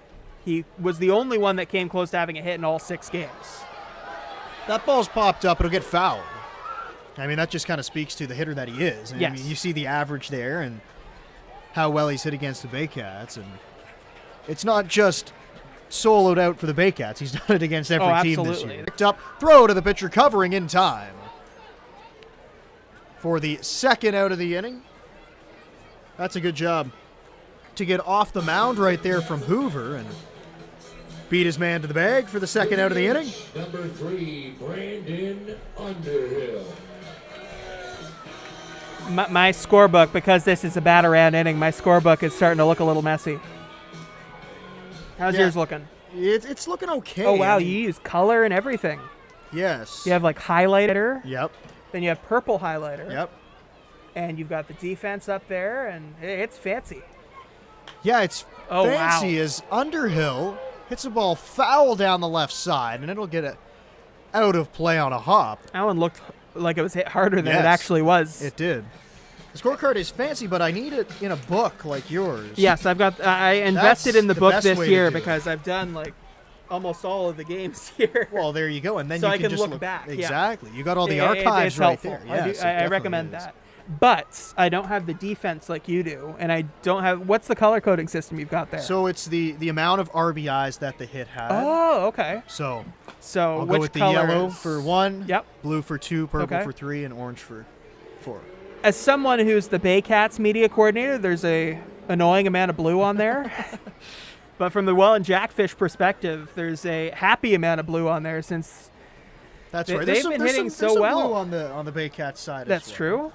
2-run home run from Jansen. So this is my system. I don't use the numbers, the positional numbers as much as I should. So I just go like a ground out or a fly out to right field is just fly out RF for right field. But I think it works. And then I do something fancy for the homer. If someone hits a homer, it goes all across here. I put 4 homer. That way I can see it easily. and it's fun. It's fun to do that. You get the colored in diamond for the home run. Yeah. 2-2 now on Underhill. But no, I think the defensive alignment is the one that's. But the big thing is when they bat around, do you go what happens there with you? So I'm just going into where the extra innings would be, and I'll make that's smart. Whatever inning it is there was a bat around inning. Underhill came up twice here. This time he strikes out to finish off the frame. As we go to the 9th inning, Davey Mendez coming into the game for the Jackfish.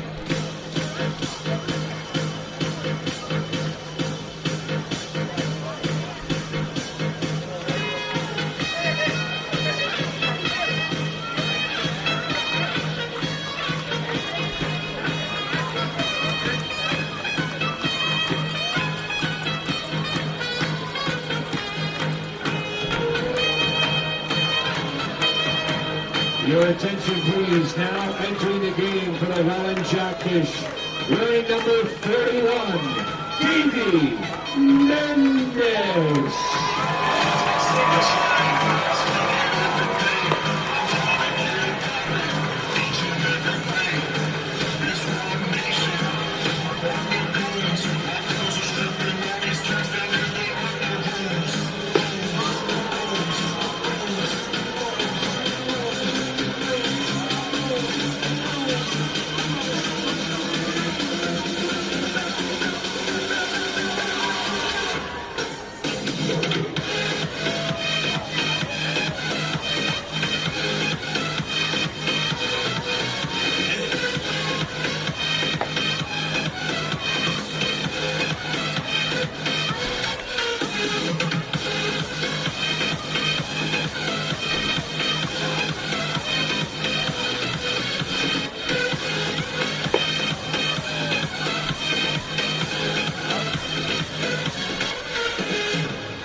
Leading off the ninth inning for Barrie, shortstop number 3, Carson Burns.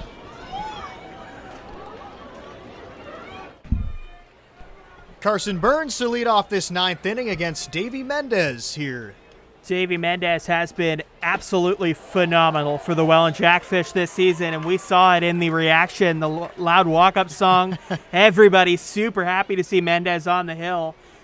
Through 10 games this year, he has not allowed an earned run.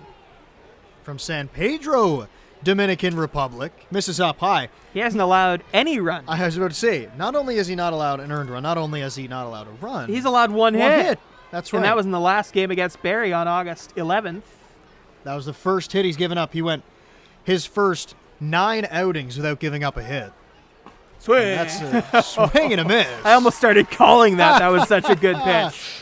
That was in a perfect Sorry about spot. Oh. It's all right. That was a perfect pitch. Through from 12 Mendez. innings, he has 21 strikeouts. That's good. Only 4 walks. That's excellent. And only that one hit. He has faced the minimum. And he gets a strikeout of Burns for the first out of the inning. And he fires a fastball by him. And now here comes Brendan Cawley. He has faced the minimum in all but 3 of his appearances. So, pretty good. Well, that's the thing is, yes, he has a massive fastball, as you just saw, and he has a good breaking ball, but he doesn't walk guys either. Like, No. he's not out of the strike zone very much. Only 4 walks this year, as Cawley fouls it back. That fastball was so good. Like, my mind automatically started calling the strike. That's wild. He works very quickly as well. Just gets up on the rubber, gets his sign, and delivers to the plate. Fastball, swing and a miss. Before the last outing where he walked one and allowed one hit in that one inning where he also didn't give up a run, he hadn't walked anybody since July 7th. He's around the plate with that fastball. Played in the Dominican Winter League and the Mexican League professionally this past year. He played in the Mexican League this season, and he gets another swing and a miss on a high fastball. 2 down. Cawley set down swinging, and the Baycats are down to their final out here on this Saturday night. Played for the Toros del Este in Lidom, the Dominican Winter League. Had a 2.70 ERA there across 6 games. And if you can pitch well in Lidom, you're a really good pitcher, because that is a tough place to pitch, very hitter-friendly. That's right, and he also was signed by the Tampa Bay Rays back in 2012. Spent time there. Also spent time in the Pittsburgh organization. He's actually a minor league Rule 5 draft pick by the Oakland Athletics at one point.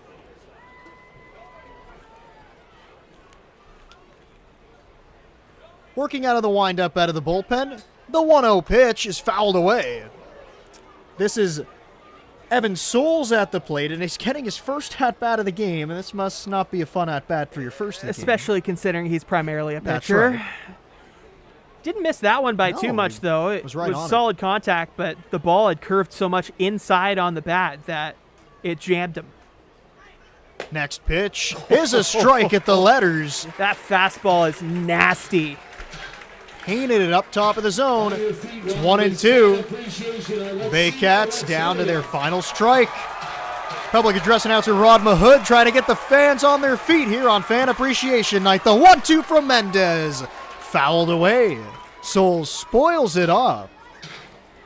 Keep it going. Fan Appreciation Night has gone very well for the Welland Jackfish tonight.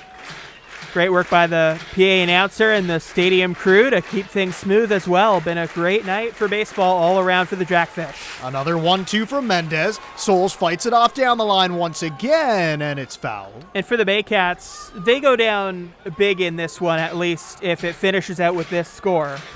And it wasn't the game they were hoping for, but it's one you got to put behind you really quickly. They go home and have their own Fan Appreciation Night tomorrow in Brantford. And hopefully for them, the mood changes pretty quickly. 1-2 once again. He misses up high. You're right, and overall, the Baycats have had a good season. They have. Above And the they 500 mark. and they go into the playoffs facing one of their big rivals. So should be an interesting playoff series there. It's a 2-2 now, and Mendez rocks and fires. Bounced out to first base, picked up on a tough hop by Hogan Brown. He takes it to the bag himself. to finish off the Baycats and finish off the ball game. Jackfish win it 14-2. And what a performance right there. Yeah. Mendez out of the bullpen. And what a performance all game long from the Jack. Yeah, you look at the pitching. Rich Corrente, 6 innings, did not give up a run. Then Davey Mendez finishing it out with that scoreless inning where he got 2 strikeouts. Jackfish just all game long looked fantastic. 14 runs for the Welland Jackfish, and they only allowed the 2 in the top of the 8th to the Baycats. It was a successful fan appreciation night for the Jackfish. And now their next home game will be a playoff game, and they look forward to it. I was going to say successful fan appreciation night and a successful regular season. Absolutely. It's not over yet. They got one more against Hamilton tomorrow, but at home now, Welland moves to 17-5. They put together a great team, a lot of great new additions. I mean, you look at, we talked about Borrello as one of the big additions, Cocker, another one, and then Mendez. It's a good team, and it'll be a threat to anybody who faced them. If the Baycats face them in the playoffs, it'll be a threat for the Baycats, and the Baycats hope to be a threat for them as a potential playoff opponent as well. So if we see that happen, it'll be an interesting matchup.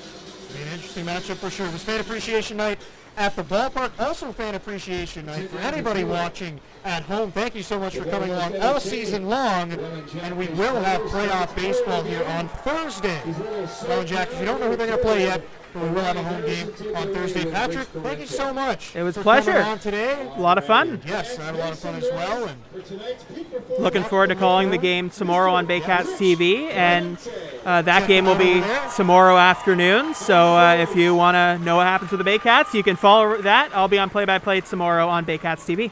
There you go. Follow along with Patrick Melbourne tomorrow on Baycats TV as they finish out their schedule. Jackfish go on the road tomorrow and play against Hamilton. For everyone here at the Welland Jackfish, thank you so much for coming along. For producer Brent, for Patrick Melbourne, I'm Brendan Lang. Thank you, and have a great night.